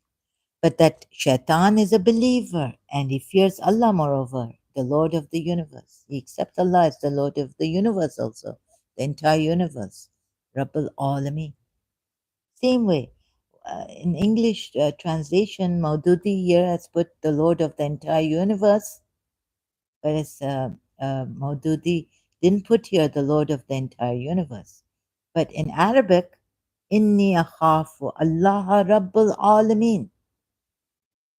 Surah Maida, ayat 28. Right? Entire universe.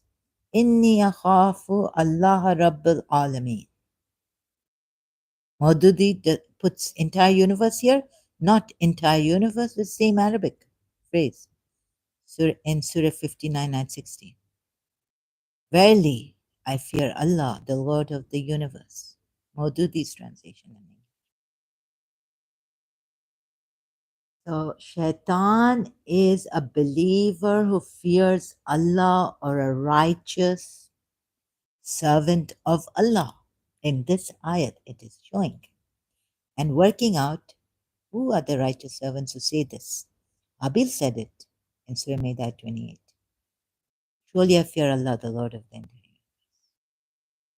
Same words spoken by Shaitan when he prompts disbelief in men, and Habil, Abel, Adam's righteous and fearing of Allah's son, and also a believer, true believer in Allah, that his sacrifice was accepted by Allah and not his eldest brothers. Cain. Point here, then, really I fear Allah, the Lord of the universe. Inni akhafu Allah Rabbal Alameen. Okay, got that? Muttaqi is different, you see. Both of them said khawf. I fear Allah. Using the word khawf. So now we find that Shaitan, Satan, and Habil, the righteous, fear Allah and take Allah as the Lord of the universe.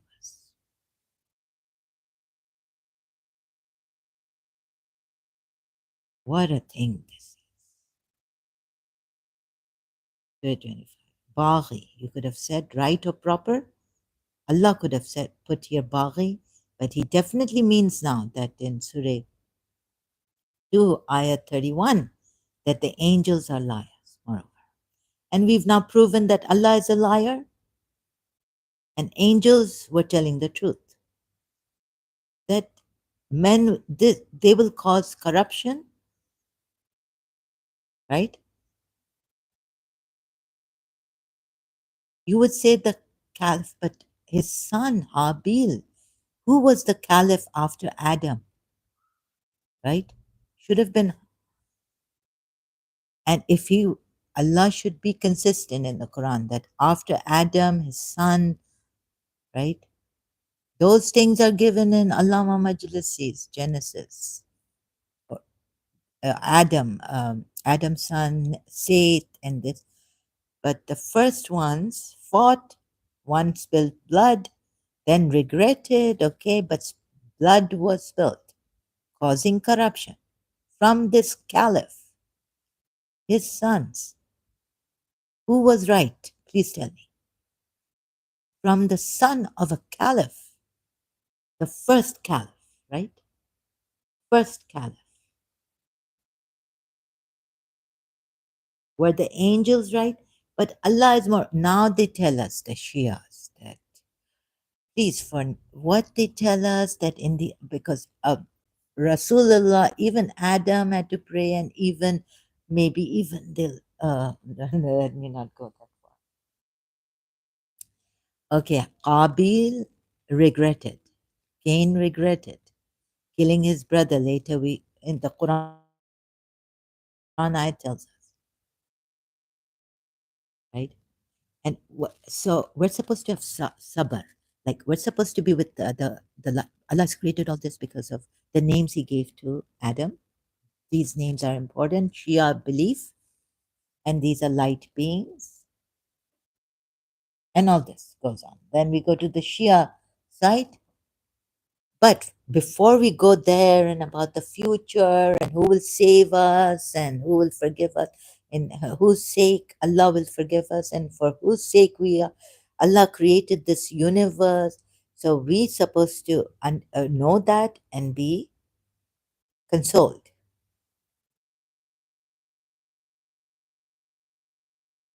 Because Allah saying, I know what you don't know to the angels.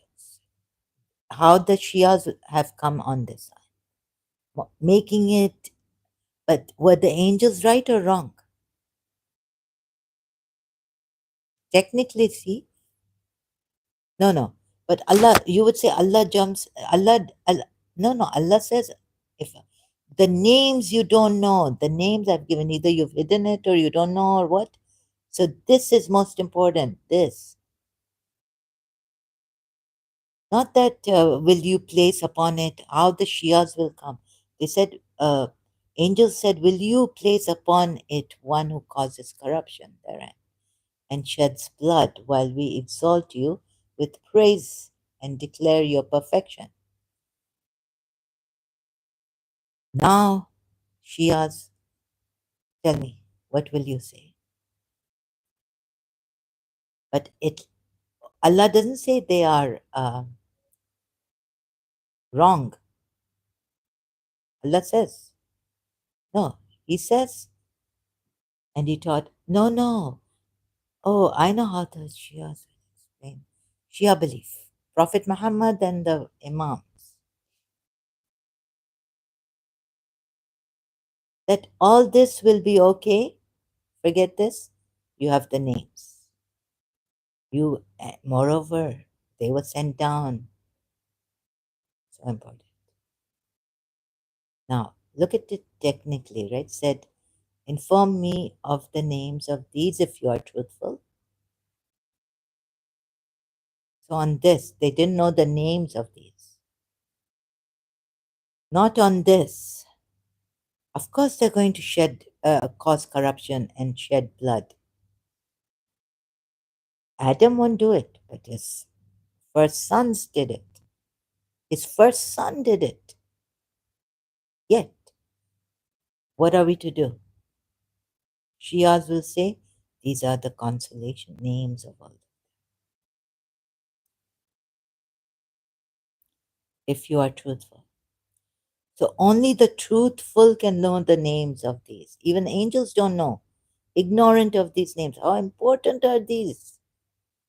And for this importance, even though people are dying and killing, and the first son of Adam did it, killed and caused corruption on earth, most important thing is Ahlul Bayt, Prophet Muhammad and his Fatima, Ali, Hassan, Hussein.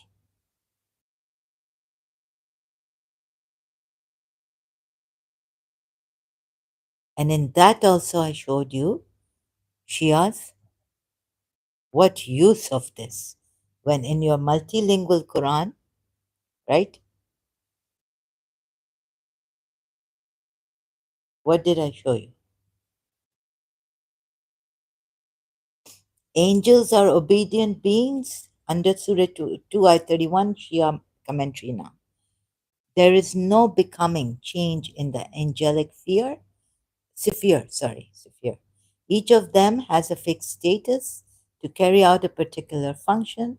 Man, on the other hand, made of matter, endowed with vast potentialities and scope for progress and development, is more fit to reflect or to react to the various aspects of the higher will. The potentiality of what higher will? Some of you use the will, some of us use the will to go to hell. The potentiality of matter reveals itself in many forms, but it is only through the organism of man that its highly refined potentiality develops into intellect, reason, and contemplation. The essential requirements for wisdom and knowledge. Sorry, I have to read most of this. According to verse 75 of Surah Sad, or Saad, Allah has created Adam with his two hands, matter and spirit, which gives man the distinctive power of expression termed as beyond by the Quran. This expressive power is related to his vicegerency because the vicegerent, as the representative of the principle, gives expression to his will and command. Expression to Allah's will and command. Gives expression. And what a will Allah has, I showed you. Sometimes has a bad will, right? Or not wrong. Shall I go to the old notes? Allah's will is bad. Had Allah willed, they would not have done it. Now wait a minute. Had Allah willed? So Allah willed that they do it, right? Oh, no, no. Had Allah not willed, they would have not done it. Okay, I was going, I had cognitive dissonance in this until I found a ayat or ayats that tell us where there's no cognitive dissonance so clearly that Allah's will is what? Bad or good? Maybe no, I can't say maybe. Okay, let's go forward. Let's see. Or no. I'll go to. Did I make a mistake in my old notes saying that Allah has bad will? Make with Allah another God. What is true meaning of kitab? Let's first check this. Covering evil deeds. God. Oh no. Done.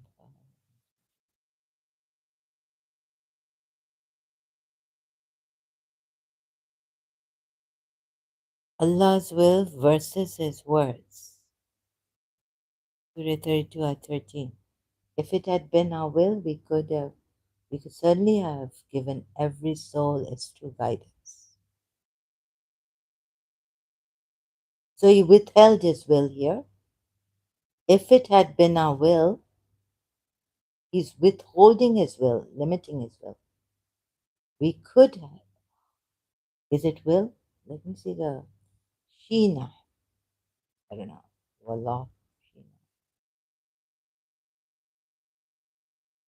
Will, what I say? Will of Allah, if Allah had only used His will, every soul would have had guidance. So withholding His will, not bad will, but sorry, I have to correct myself. Withholding His will, no guidance given to the souls.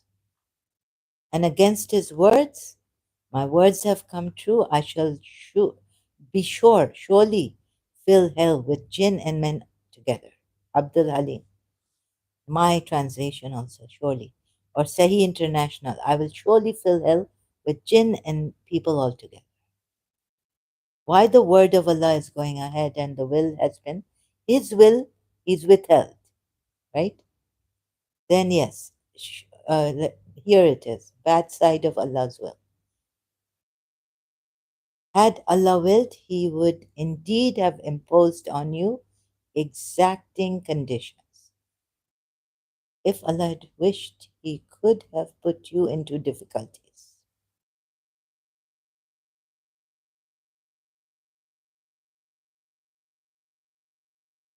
Surah 2 at 220, 220. Surah Baqarah at 220.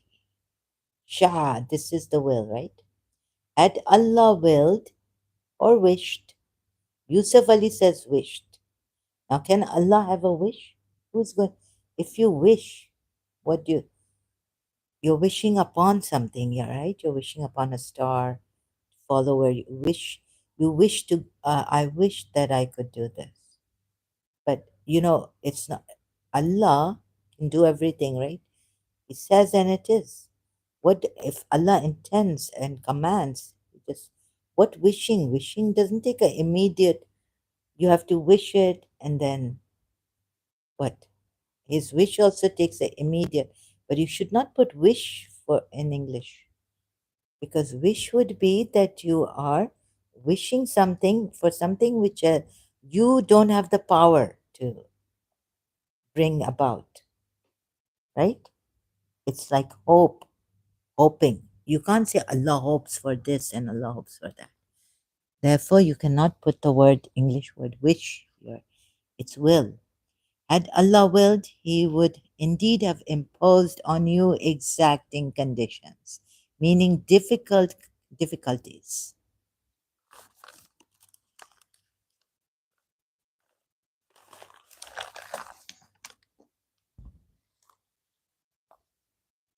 So Allah's will has a bad part,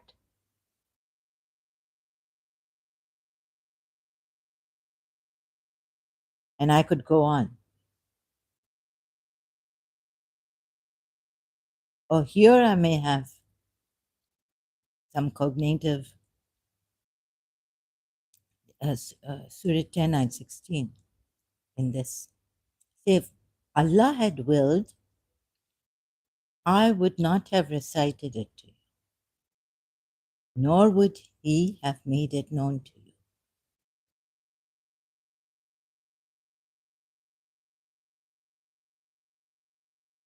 So Allah, if Allah had willed, I would not have recited it.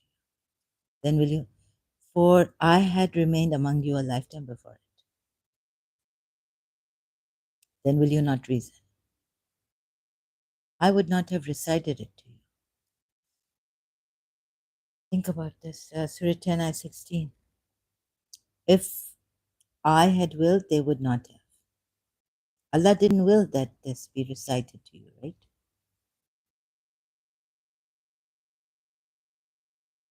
If Allah had willed, I would not have recited it,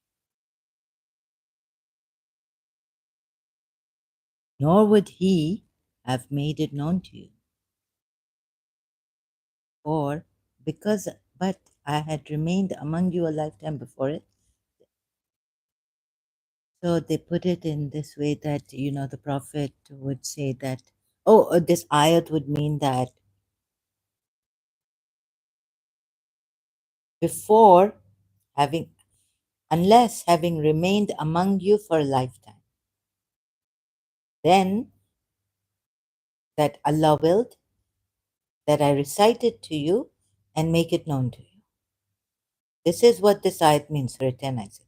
This is what the Muslims make it out to be. Allah didn't will that this be recited to you, but they say read the whole ayat. And it's very difficult. Yeah. So some put the words like I have to use the English translation of another translator of this Surah 10 and 16. Okay, leave this ayah. But a very, very clear ayat, Surah Baqarah 220. Had Allah willed, He would indeed have imposed on you exacting conditions. Conditions to intermix with them, there is no harm for their mischievous from the righteous. And had Allah willed, He would indeed, meaning, take Yusuf Ali. What is exacting conditions? If you don't know the meaning of exacting conditions, then it's not good conditions, right? If Allah had wished, He could have put you into difficulties or willed. So, not taking Yusuf Ali here, the translation wished, the word wished, taking Maududi's translation, had Allah willed, then Yusuf Ali, He could have put you into difficulties.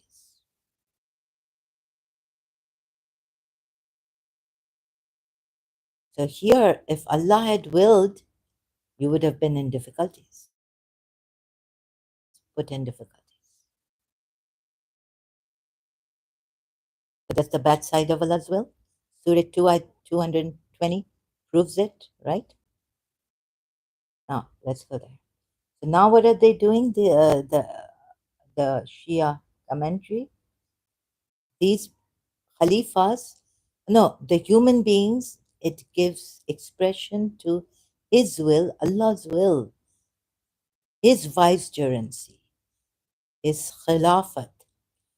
Acha. This expressive power is related to His vicegerency. Yeah. Allah has deprived you of guidance in your souls, and now this vicegerency of Allah is the vicegerent, because the vicegerent of Allah on earth as the representative of the principle gives the expression to Allah's will and command.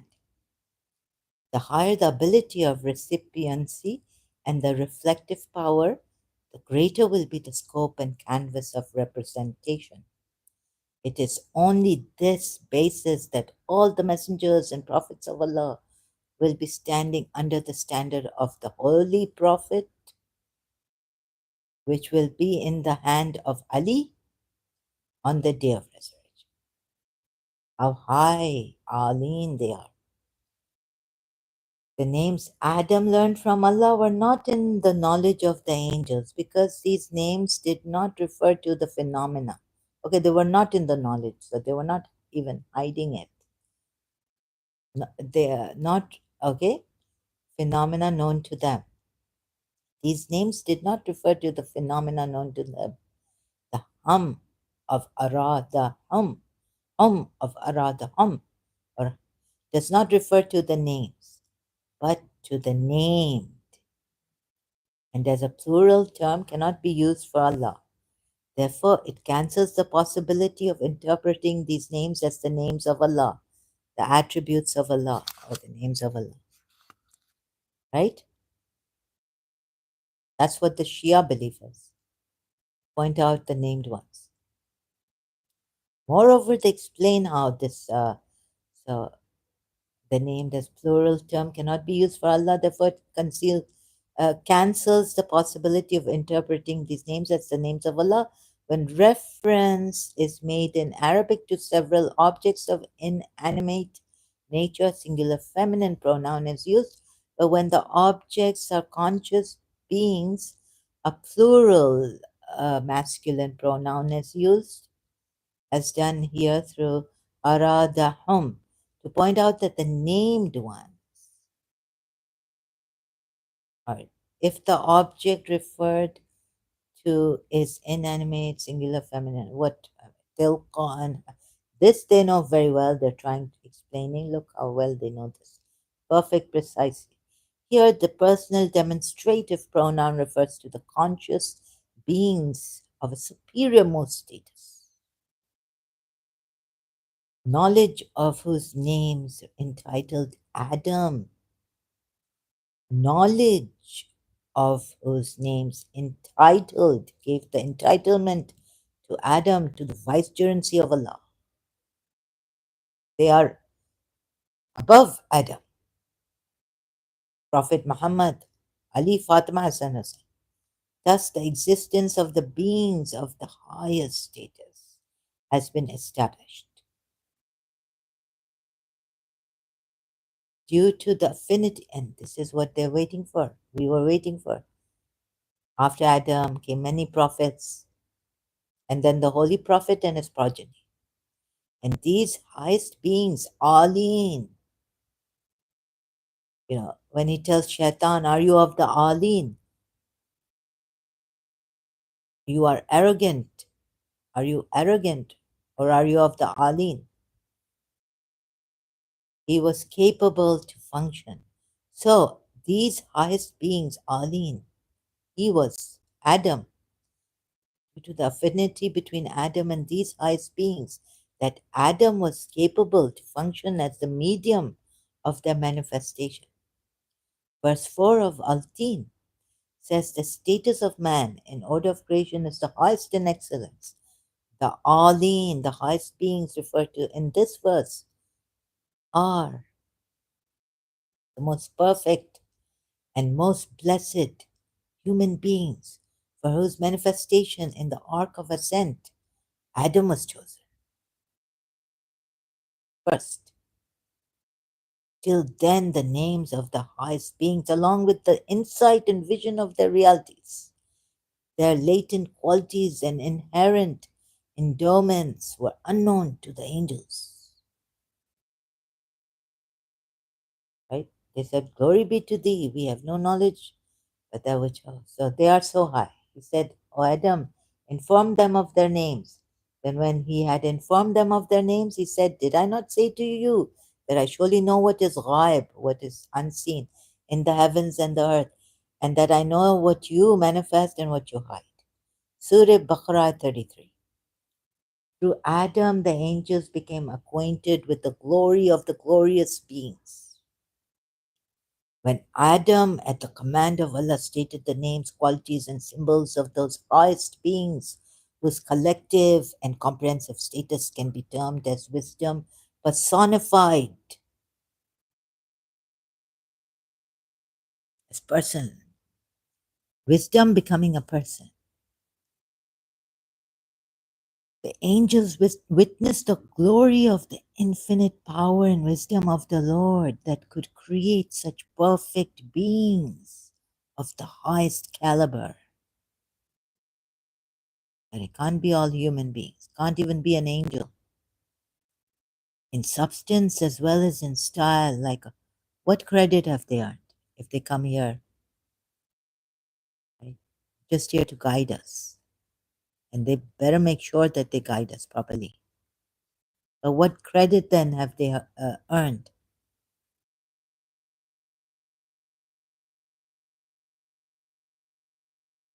They didn't earn this by, we are the ones hurting, we are the ones having doubts and all this.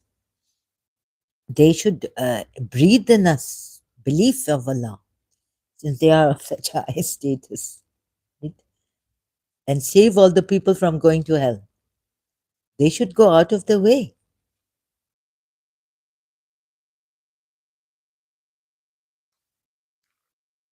Excuse me, I'm just.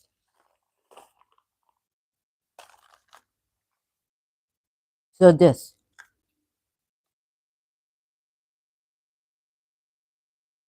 Such perfect beings of the highest caliber. This is Shia, huh? In substance as well as in style, like maybe some today I had to come late. In Dur Mansur, Jalaluddin Sayyuti says, it's now the Sunni side, Sunni Muslim, other Muslim sources, says that the Holy Prophet has said the objects shown to the angels were 5 lights, Nur. Allah informed the angels pointing to each of the lights respectively. Number 1, this is Muhammad, the most praised, derived from my name, the praised one. Number 2, this is Ali, the high, derived from my name, the highest. Of course, it's like the names of Allah are there, right? But here, this is Jalaluddin Sayyuti, not a Shia religious scholar. Number 3, this is Fatima, the original, derived from my name, the originator of the heavens and the earth. Now, the originator, Allah is the creator, originator also, Swift, author.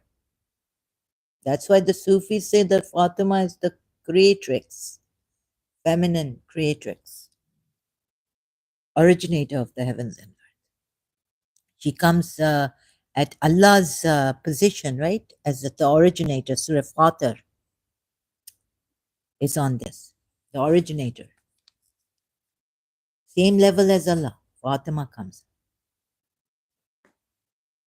Being the originator of the heavens and the earth. Baba, see, look at this. Surah, number 4. This is Hassan, the bountiful, derived from my name, the benefactor. Number 5. This is Hussein, the good, derived from my name, the good in origin. O angels, it is in love of these 5 that I've created the universe. Not only do we get it in Hadith Kissa, coming from Fatima, the Hadiths given to her by her father, experienced, but this is coming from Jalaluddin Sayyuti, the Sunni. Oh, sorry, the Muslim, non-Shia, religious scholar, hadith expert, or what, right? It becomes a logical conclusion that since Allah willed these five lights of glory to be manifested through Adam, he had been appointed as the Khalifa of Allah.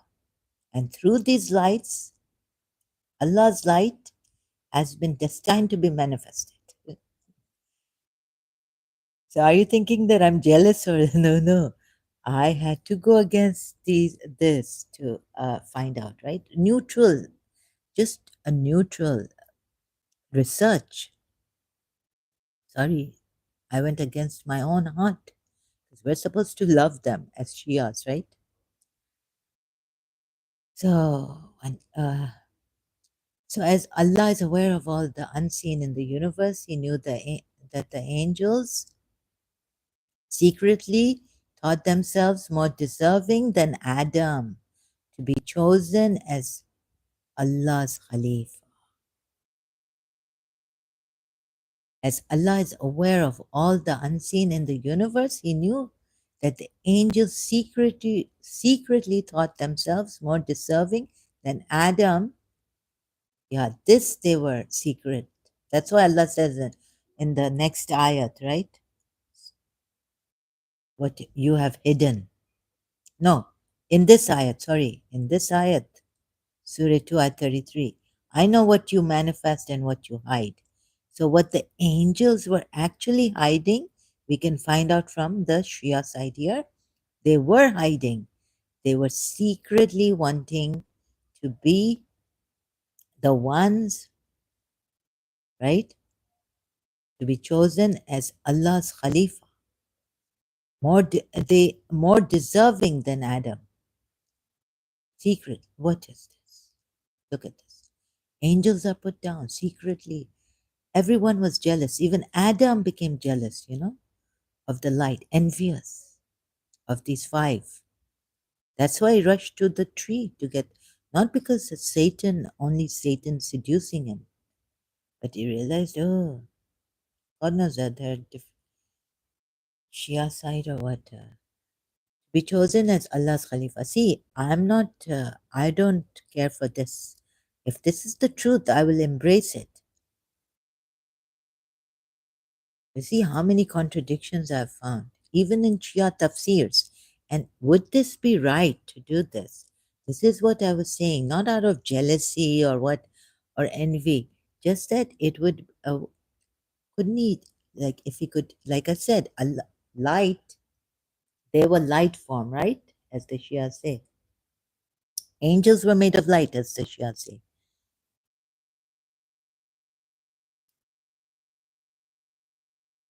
So, if why couldn't Allah make the angels into Adam or this light that would then shine and come as the glory of the five lights?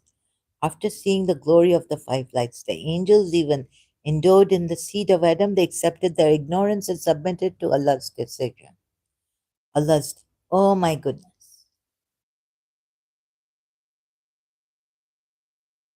But you look at the Quran ayats also, how really in a mess. Contradictory. So I wonder, though, like Aka Medipuya Ali commentary, did they not see the problems in the Quran ayats? Here, what now? I wanted to say something about this. So, oh, sorry, if you are, I've seen that people getting trauma bonds and all this.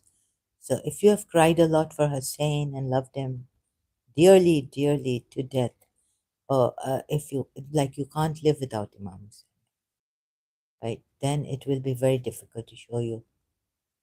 Then I cannot help you. And remember, Sunnis and those extremists, I'm not here to like to go and persecute your own Muslims and all this. I'm with King of Jordan. Even the Ismailis are Muslims, right? And that's how it should be. And not to kill a Muslim, fellow Muslim,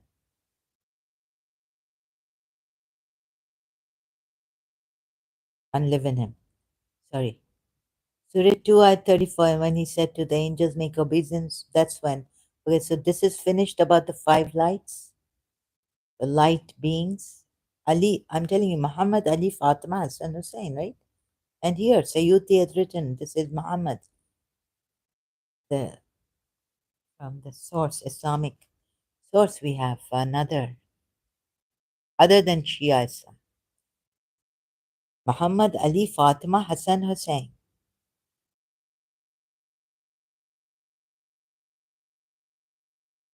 So, O angels, it is in love of these five that I have created the universe. Very good, very good. Where is the problem that Zahra has? I have problems with the Quran, with Shia commentary elsewhere, and saying that why would Allah do this to the angels?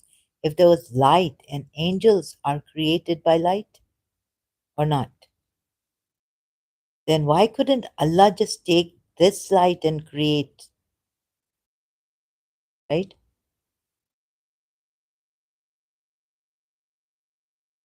A Khalifa, like angels secretly wishing that they were the Adam and that they deserved to be Adam, to be the Khalifa for the earth.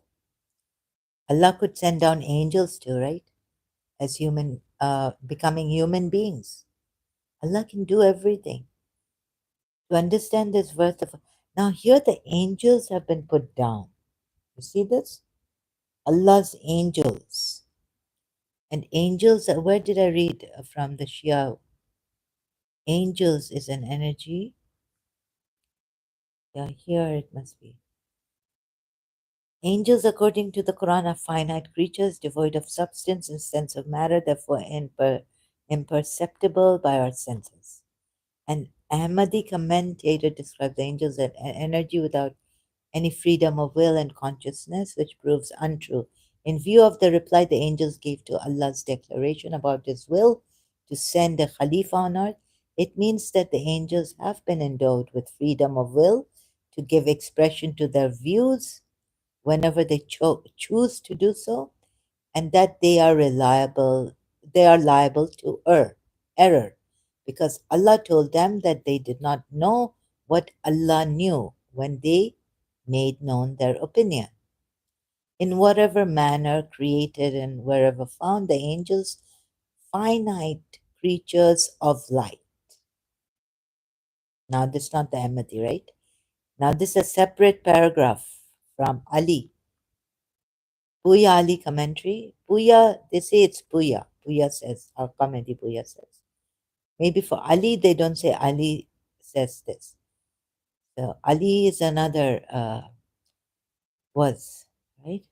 Like commentator and expert. In whatever manner created and wherever found, the angels, finite creatures of light. So they are finite creatures of light, but creatures of light they are, endowed with consciousness and intelligence, act to fill also consciousness and intelligence. So why couldn't these angels be made? Since they're being put down. Angels are made of light, jinn, even in this, right?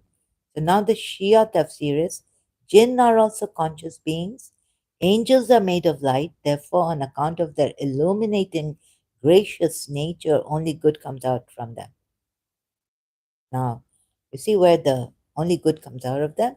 Maybe in the physical sense, but when they questioned Allah, and okay, Allah said, you are liars. Now, even the angels are being put down to put these ones up, right? You see it, it's like a seesaw.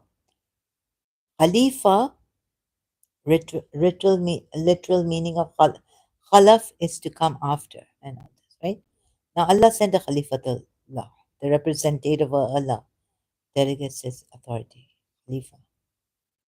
Now, when they give Surah Baqarah, ayat 1 to 4, what did I find? And what did I tell you about Surah Baqarah? Imam appointed by Allah. You see, we were told that Imam, this ayat, for on this ayat, Surah Baqarah ayat 1 to 4, kept repeating Shia Islam, right? That Imams are not supposed to be zalim. Imams don't have an ounce of zulm on them, whom Allah has chosen and appointed, right? Because Abraham tested, then chosen and appointed, right? Now, Surah Baqarah 1 to 5. What did I show you about Imamat?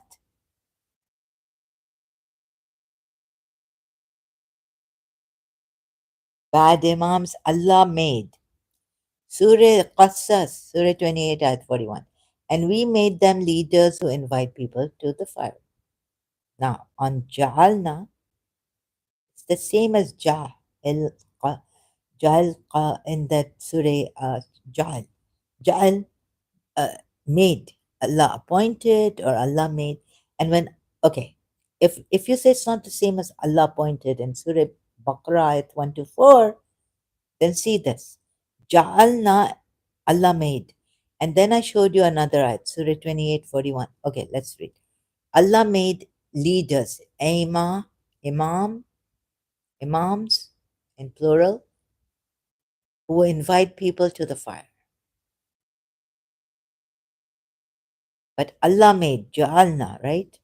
And we made them leaders who invite people to the fire on the day of judgment. They shall not find help from any quarter. What does Ja'alna mean? Hmm?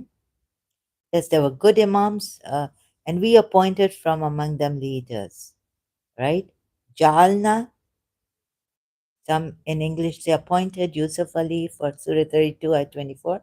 And we, Allah says we, appointed from among them leaders, imams,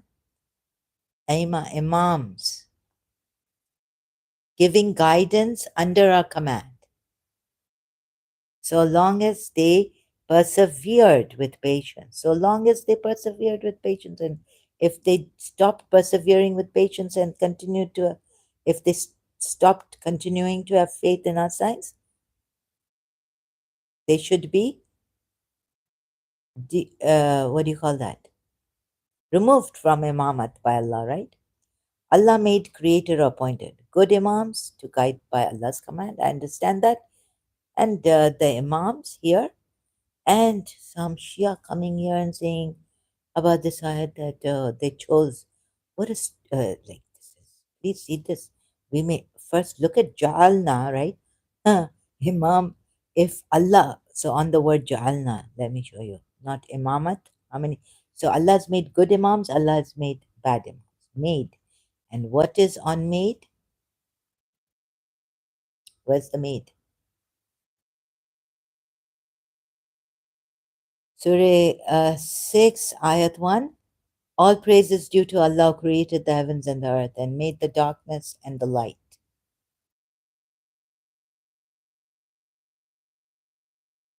Ja'al, Ja'ala, right? Ja'ala.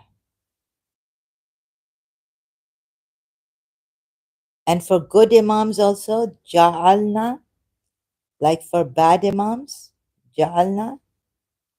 And so if Allah makes something, you can see, okay, this is Ja'ala. So Yushia said if Allah appoints an imam, he makes sure that he does not have any zulm in him, right? Like he appointed Ibrahim. And here you will say that no, the word here in Surah Baqarah at 1 to 4 is Ja'alika. Different. Let me just get the right pronunciation also and show you in Quran.com. Surah 2 at 1 to 4. Shias would say, and the Sunnis say what? They look at other ayats and they say, what are the Shia saying, right? Some Muslims would be with me on this. That's why the Shias didn't go with Imam. And this is another reason why, perhaps, because the Shia, uh, coming from Prophet Muhammad also, you see, Prophet, so two different things given to the Muslims from Prophet Muhammad, and each one blaming it. Prophet Muhammad also saying that they didn't understand these hypocrites. These Ahl Sunnah, look,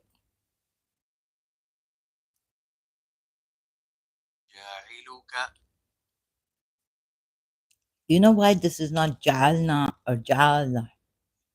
This is Ja'aluka because Allah has put it the one to make you. Indeed, I, so but the Ja is there, right? Because here Allah just doesn't say like, indeed I made you, but He says, indeed I, the one to make you. Otherwise, it's the same as Ja'alna or Ja'ala. So once, so you see this in Surah. Quran ayahs have proven the Shias wrong in on imamat, right?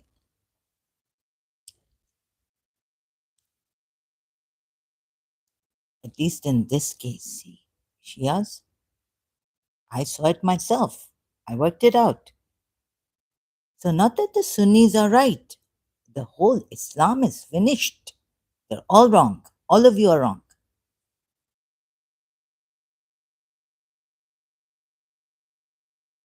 So this, right? So now come here and see. Don't tell me you're waiting for 12 Shias.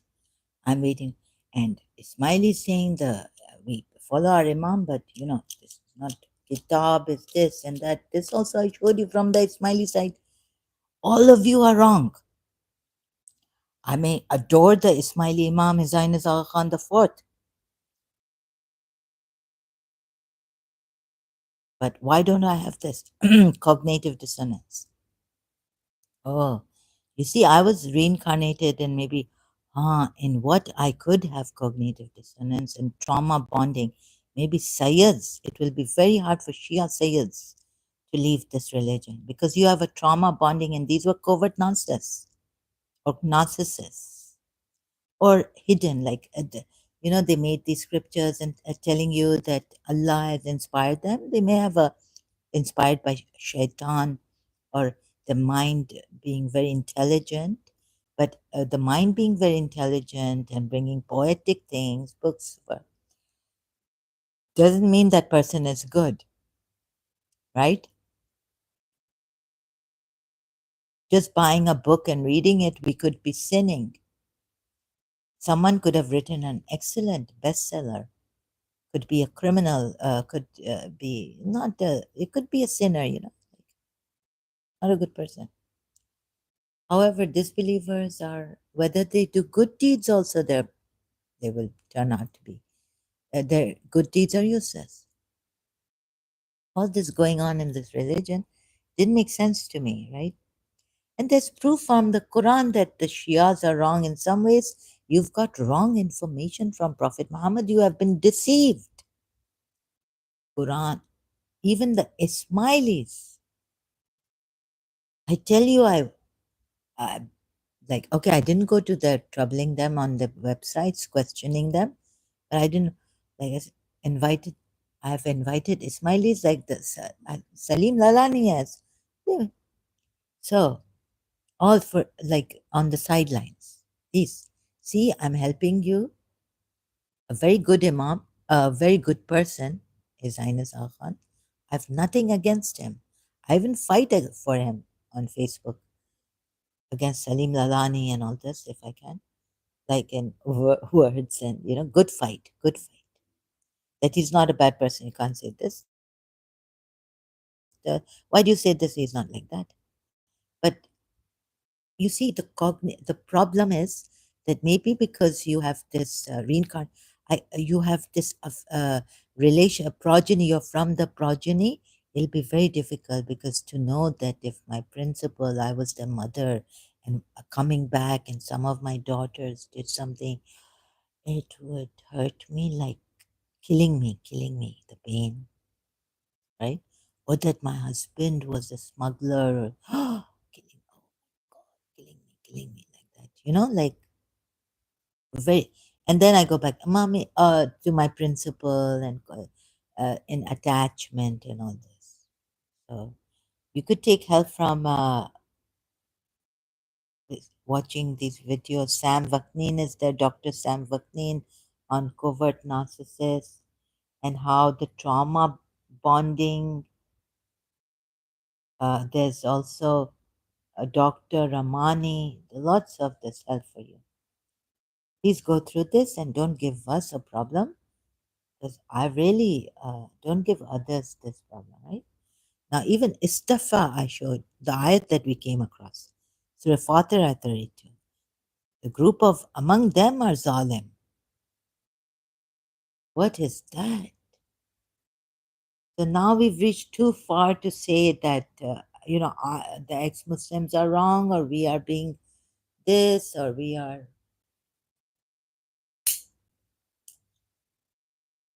Haven't we come too far now against Islam, from Quran ayahs, trying my best but now, like showing you helping the Shias to show you you the commentaries also. So in order to get these Aleen, Prophet Muhammad and all, at a very high place, you know what he did? He got Allah to insult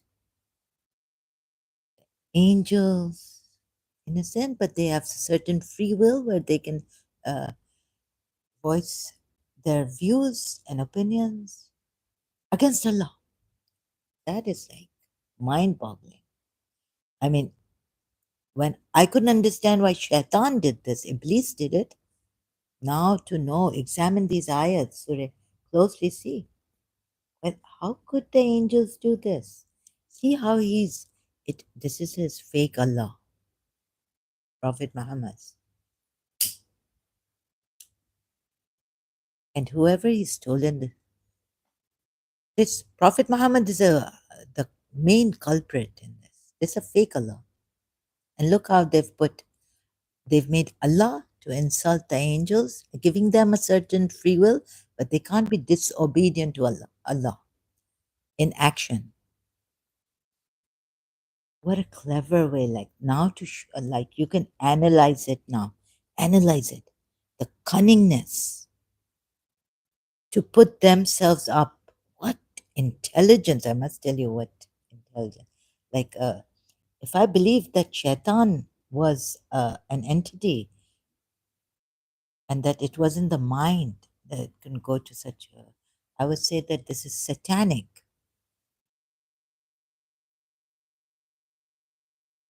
But it is the satanic intellect of Prophet Muhammad. Like to what heights, right? Cunning, how they deceived you. You consider this also, like putting the angels down, although made of light. Shia, Shias are told by Prophet Muhammad, right? About the angels. And then thereafter, Imam, the light, the knowledge, everything passes from Prophet Muhammad, from Allah to Prophet Muhammad to the Imams. And then when the Imams, now, so much. Imams, in this you're wrong, Shias. Imams are made by Allah. When you're made by Allah, using that word Allah uses in the Quran, it means you can't be otherwise. You're made. Check again, recheck. So, as a civilized person, you would not come here and callously put comments against us, even as Shias, right? That's so shocking. Think about it. When the Sunnis do it to you, you say, "God, they don't know." But how can you do it like the Sunni extremists are, spreading false rumors against you? You are liars, you are this, you are that. Oh, you are kafirs, you are disbelievers, you are infidels. Shias are infidels, but they're Muslims. And you're taking the same kind of behavior, coming here like Sakla Heather, hmm? And the same kind of cunningness and all also. Since Sakla, I think even higher cunningness than the Sunnis. Some Sunnis could be just ignorant and believing that Sakla Heather using even higher cunningness and soft, a killer. Now, the timing he came and what he said to me. And like this one, what's his name? Temur. Please, I'm doing this. Don't wait because to help you too and to help myself. So I've got like 1,000 now, 1K, 101K. So please, I'm coming to an end. At the end, I get 1,001. Let's see how I can help, what else I can do after this, right? And I come for my condition because Facebook has said it's going to delete and I can't download it on my device, my live streams and all. On Facebook, too much memory, it's going to, fill up my phone.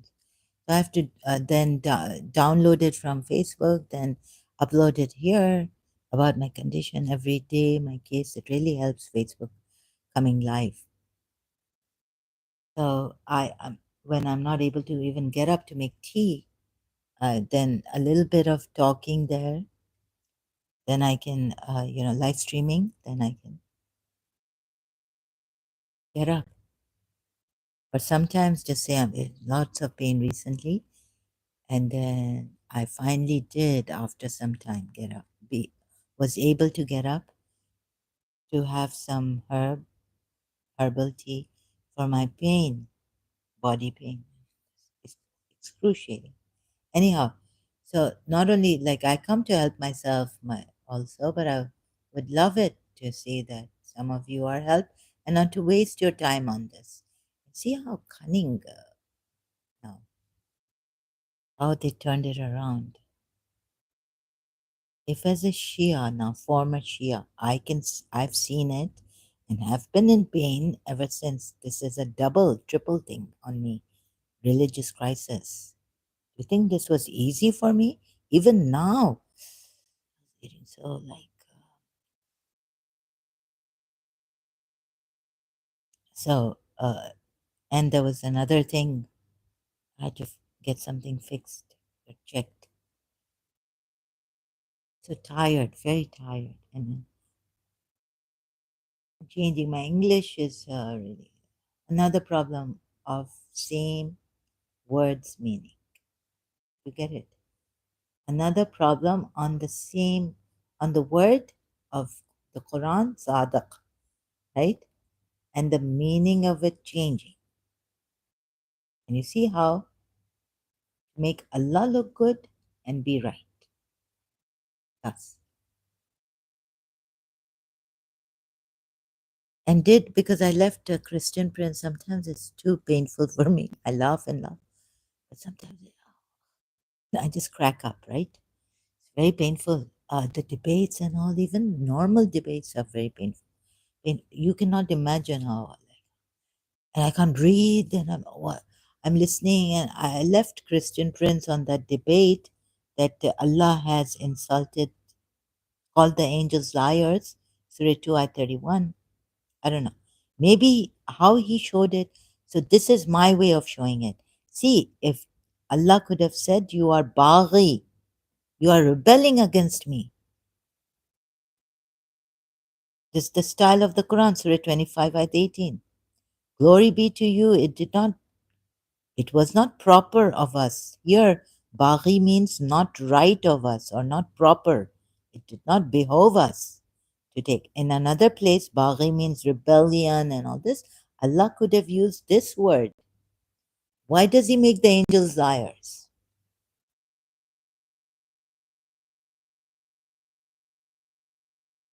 Oh, and one Imam's hadith on the angels, about the angels. Allah was, Imam Raza, Allah was angry at the angels for questioning him, right? Is it? Why would they make, see, did you see it? I showed you. It's not me making up or misinterpreting. We see the right way. The ayats are good. And some words have, you know, and some, this and that. So you can take it as that, or you can interpret the Quran ayats in, there are some ayats you can interpret in many ways, different ways. Like, so why only, Shias coming here, blaming us, me, Sunnis coming here. Although, at times I had such a, like, even recently I was like, no, Christian prince, you know, why? So, no, then I told myself his way is different, but I wouldn't like to acquire his way, although he's a genius, he's in my works like this, and he debates and to help people, Muslims see from here to there. I would fail completely. I'm terrible.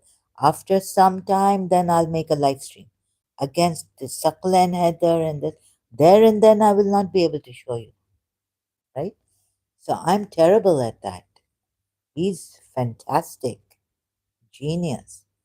But see, after such a long time, I thought, okay, now I've come to this, showing you in this way, helping Christian Prince, that I can, the little. See, this is my way. I've chosen this way. I can't take the way of Christian Prince.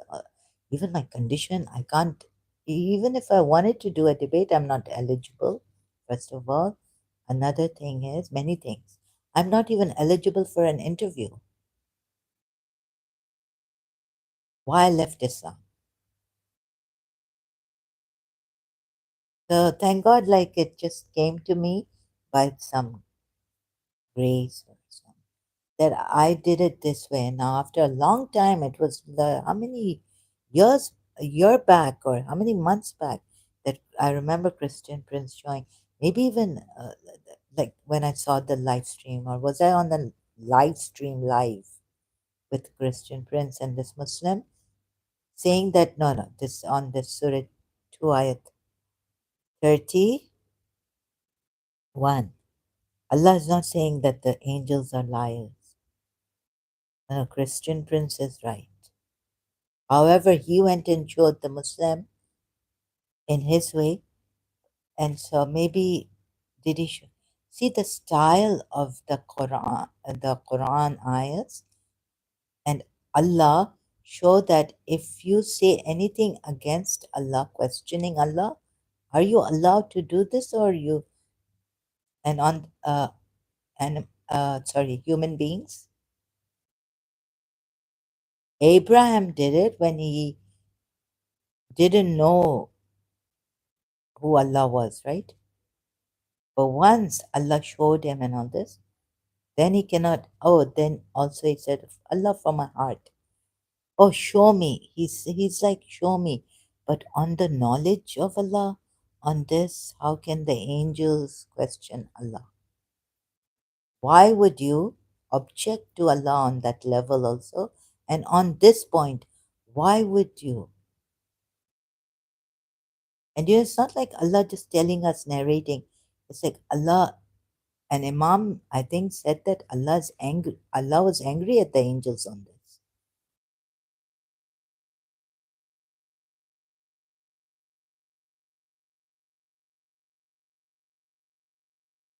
And that they've concealed what? Oh, and the angels were like envious. Like they wanted, they were greedy. Can you believe this? Angels were greedy. They wanted to become They were desiring the place of a caliph. That's why they told Allah that, then going back, oh my God, if we read, wait a minute, where's that Shia? This is terrible. Anyhow, can't go back. Go back to my notes. You see, Baghi, it does not behove us to take any other than you as our guardian. They will say, after realizing, but you lavished the pleasures of life upon them and their forefathers until they forgot the admonition and became doomed to destruction. Baghi is the word Allah should have used for the angels. But why did he didn't use Baghi? Very clever, huh? Because although the angels, does it make sense? Angels, innocent, right? But they're not made so innocent, they're made ignorant. And they're not made so ignorant. And they've been made obedient to Allah, but they still have some free will. What is this?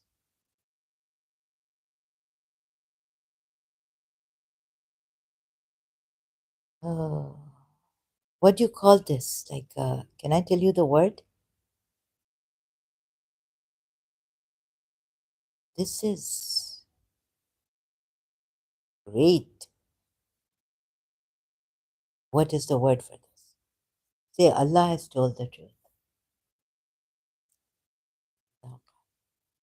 Surah 2 at 30. And also to Yusuf's brothers, when they said to their father, right? But you would not believe us, even if we were truthful. Sadiqeen, it means truthful ones. Truthful. Surah 2 ayat 30. No, let's go to Surah 2 ayat 31. Again, angels. Allah told the angels, said, inform, inform me of the names of these if you are truthful. Meaning the angels are liars, right? Or just that they are not truthful. If they are not truthful,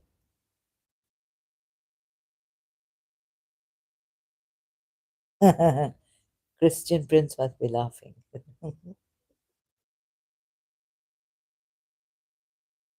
No, no, they remain silent. No, no, wait a minute, wait a minute. No, they remain silent. No, no, it's not about this, right? If you are truthful. So they are not truthful, right? And then they said, oh, so Surah, let's look at this ayah, Surah 2 ayah 31. The next ayah, Surah 2 ayah 31.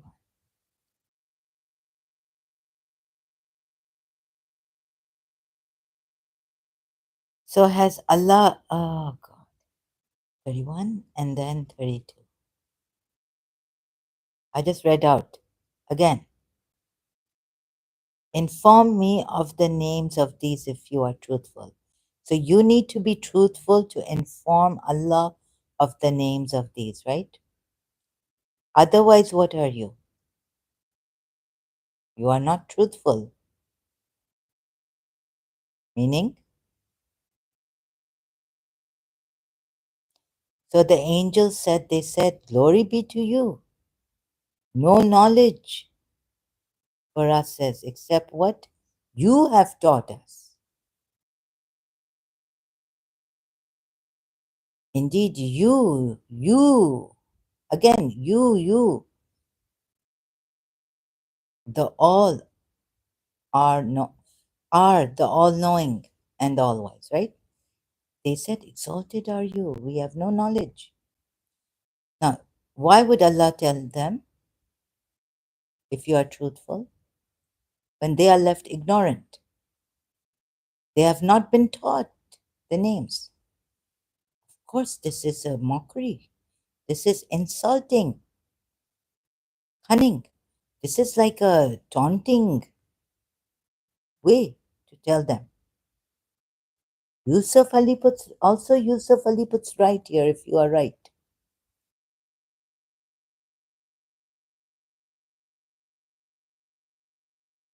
For Sadiqeen.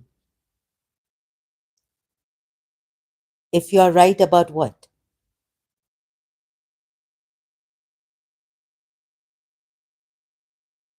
How should have Allah put how should have Allah put this ayat?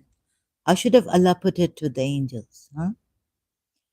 And he taught Adam the names of all things. Then he placed them before the angels and said, tell me the names of these if taught Adam the names of all.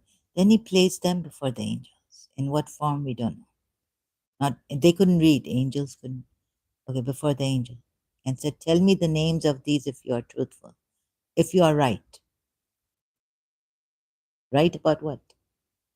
Right about the previous ayah when they said, you will send this caliph on earth, they will spill blood, they will cause corruption and spill blood,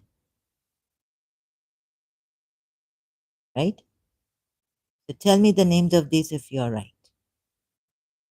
Previously, you questioned me, and now tell me the names of these if you are right, right? Like that. How should Allah have put this ayah? I did not teach you the names of these, and when you find out the names of these, you would, your questioning will stop, right? You would not question me, and since you have not the knowledge that I've given you, right? In a way, if my teacher says this in the classroom, what she would look like a cunning narcissist, right? This is not the way of a good person. A humble. Allah does, of course, Allah is the all-knowing on all this, but isn't he like being cunning here? His cunning way.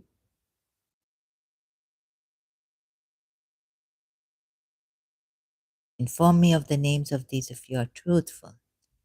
Even if he's being cool about it, like, inform me of the names of these if you are truthful.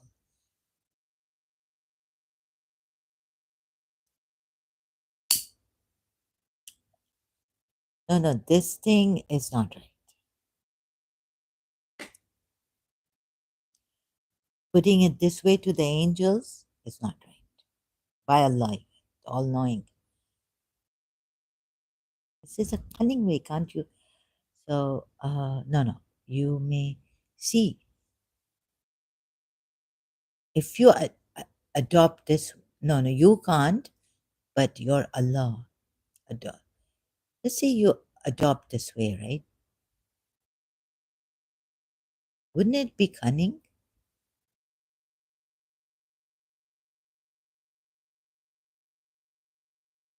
You would say, oh, don't compare us to Allah. Okay. See, the way actually, even by Allah, it is cunning. It's not right for Allah to put it this way. That's what I'm saying. Praises the glory. And what? Yeah, it is an insult to these angels. Right. So, why didn't Allah say, why did Allah, right?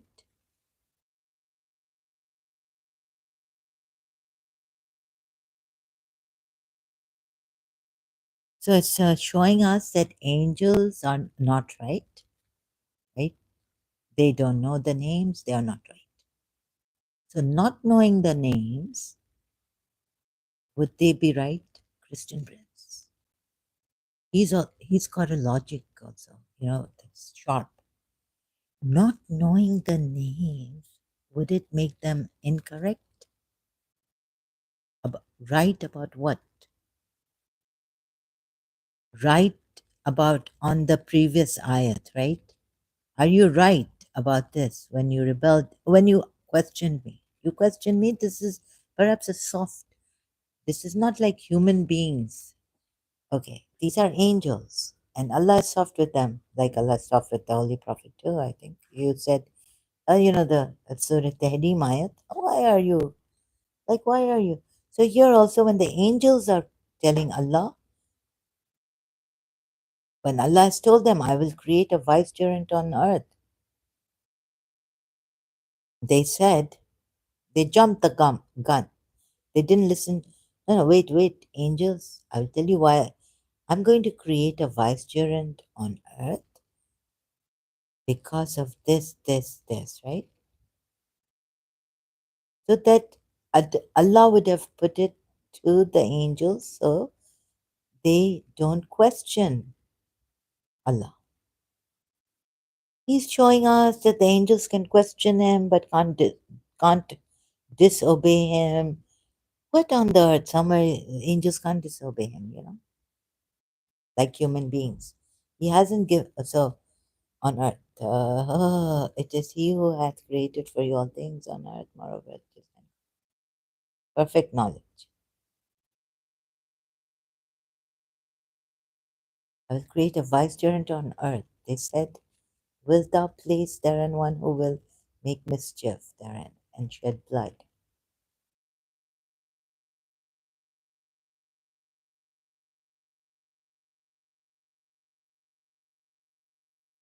Logic.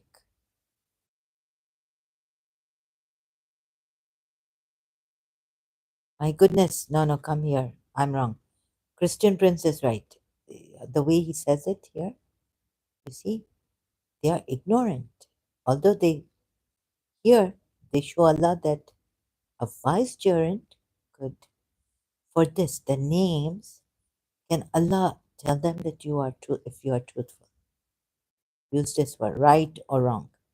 How can Allah even use the word right or wrong against angels here in this ayat? Please tell me. So, do you see this addiction? The logic you think you have used for these ayats and given us explanations upon explanations. You have missed. What have you missed here? If you are truthful, or if you have the knowledge more than I do, or as knowledge as much as I do.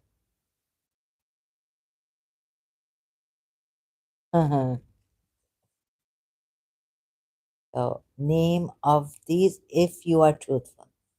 No, liars. This, so are they liars? They said we don't have the knowledge. They said, exalted are you, we have no knowledge. They don't have the knowledge, right?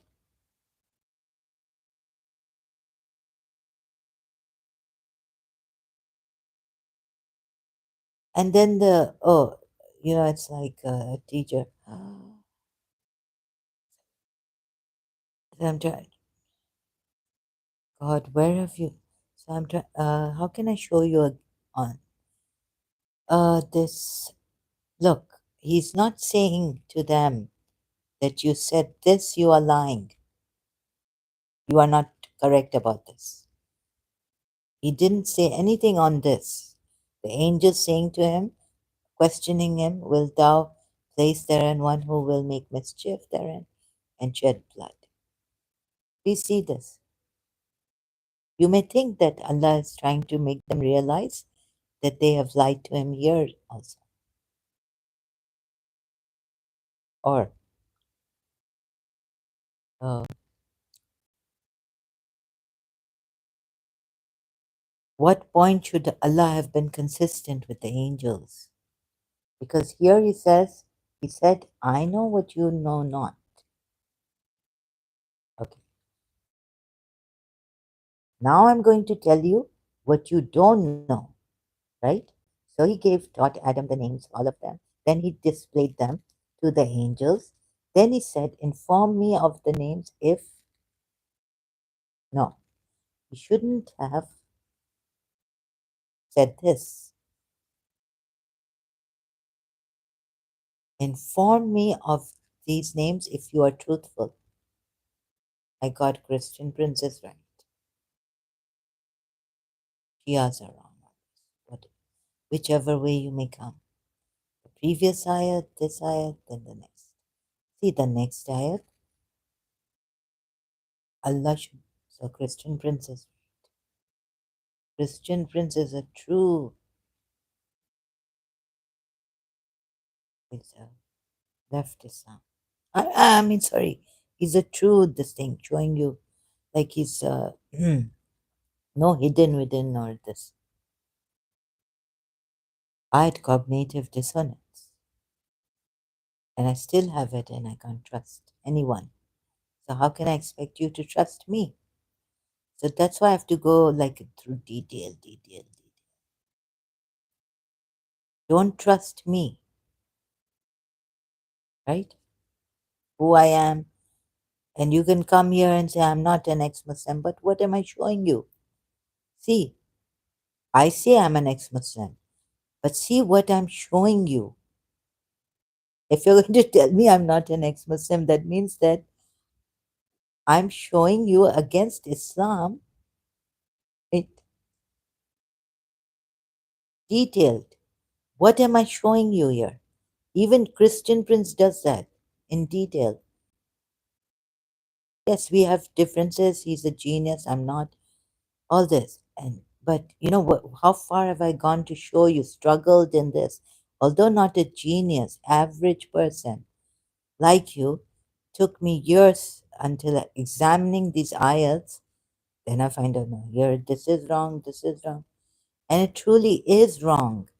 Allah should not have put it like this. Can you see why? And then I'm sitting with you saying, why? Give me an answer why. I know why. I just know that Allah should not have put it like this. I don't know how to articulate the why. I tried. Let's take the Quran ayats why Allah should not have put it this way. In this, can we take the Quran ayats, Sanjo? So this, but you will say this is between Allah and the angels. He's sharing it with you. And maybe our level of thought is not the same as this level, where Allah and the angels are. However, what the Imam, no, another, the Imam has said that Allah was angry at the angels on this, right? Didn't he say that? Imam Raza was it or something? Anyways, okay, I'm tired now. Don't wanna. Then tell me, Allah was angry at the angels. Allah should not have put it this way. I just don't know how to show you why. Like but I showed you something which is with the human beings. They have become baghi for taking gods or with Allah, right? Equals with Allah. So you would say that's a different circumstance. Here, Allah and angels' relationship is different. So when they questioned Allah, it was at that level, Allah said, what? And you put right for Sadaqi. Okay. Let's, Allah was angry at the angels. I don't know if it'll be easy to search the Shia, but I'll try. Allah was angry at the angels.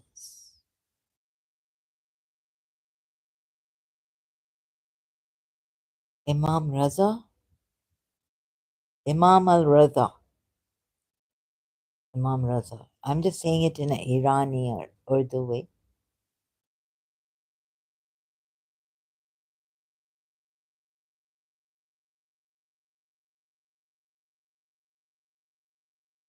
Which Imam said that Allah was angry? See, I'm just guessing that Imam Raza said it.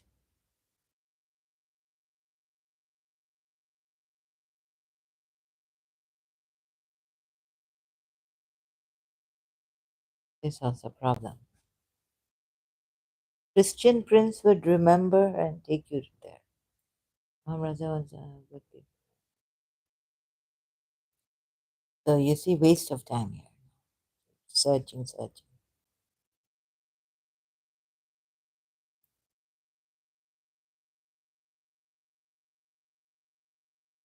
Angels not given.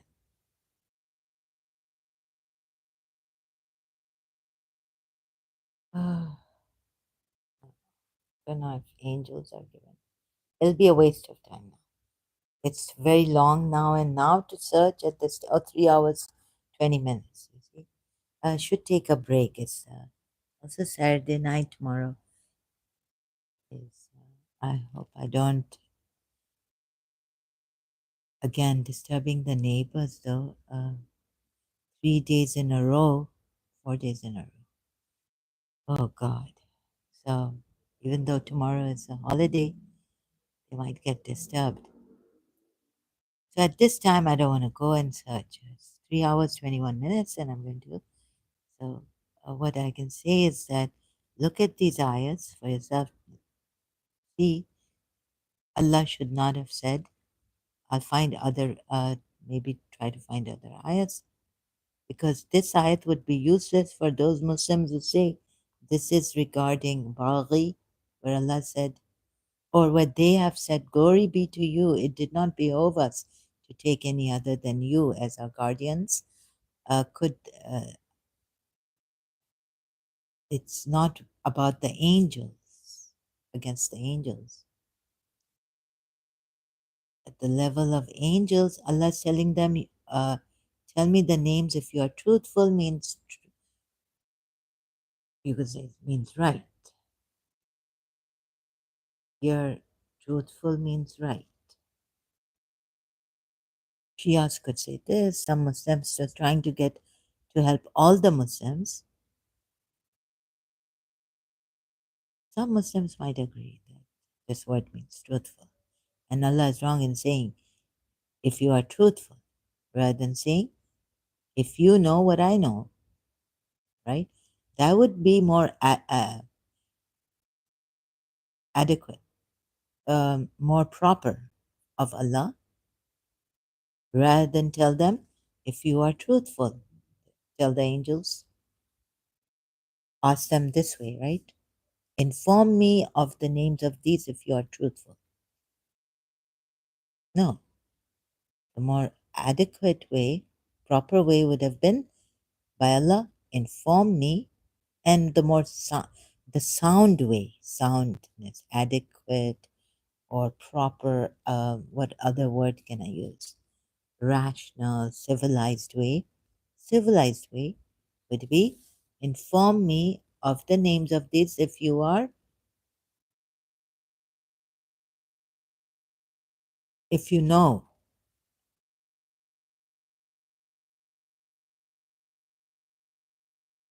if you are, if you have knowledge of this, right? If you have knowledge.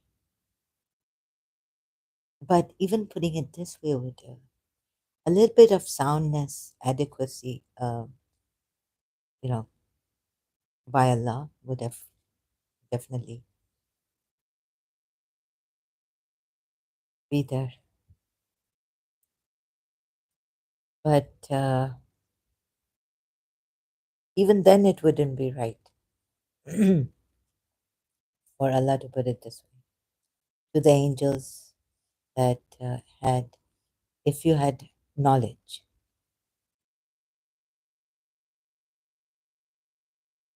So, lacking knowledge of Allah to say that if you are truthful.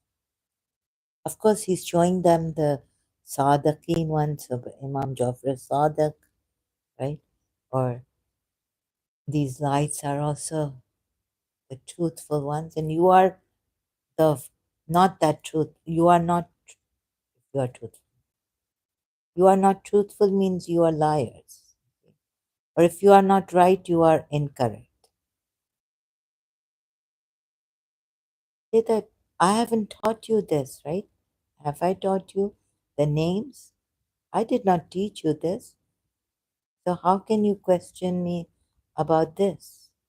What is Allah trying to avoid here? That corruption will take place and shedding of blood will take place. And then Allah jumps to like this, that the names of Adam. This is terrible way also. Not only cunning way, but this is a terrible way of putting ayats like, you see this? Jumping to, oh, I've taught Adam the name. This is like the Prophet Muhammad and all. Oh, sorry, excuse me. If you heard that, it was my mic. Prophet Muhammad and all, they made it up in such a intelligent, cunning way that knowing that angels are made of light, even if they tell you like angels as they have, the Shia side, um, angels are below them. And angels are below Adam too, right?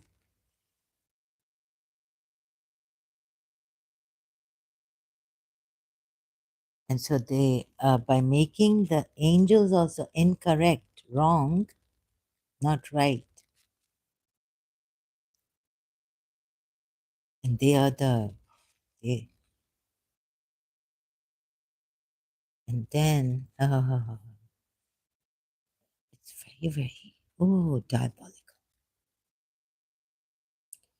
Putting angels down, saying that Adam also, putting Prophet Muhammad has put himself up so high. Actually, forget Allah, right? Who would you want to touch? You can't touch Allah. Excuse me. So, oh my goodness. I don't have words right now. I'm tired and extremely tired. I don't even get rest when I want to rest. But I'm extremely tired, exhausted, and words will not come to me, so I don't want to spoil my stream and not be able to help you and just, you know, make noises and all this. So, thank you for your time and patience and being here. Thank you so much. I really appreciate this. I'm going to leave now. I leave you. And I leave you with the best. I wish you the best. I want to leave you with the best and wishing you the best. Have a beautiful, wonderful day. Hopefully, I hope you're blessed to have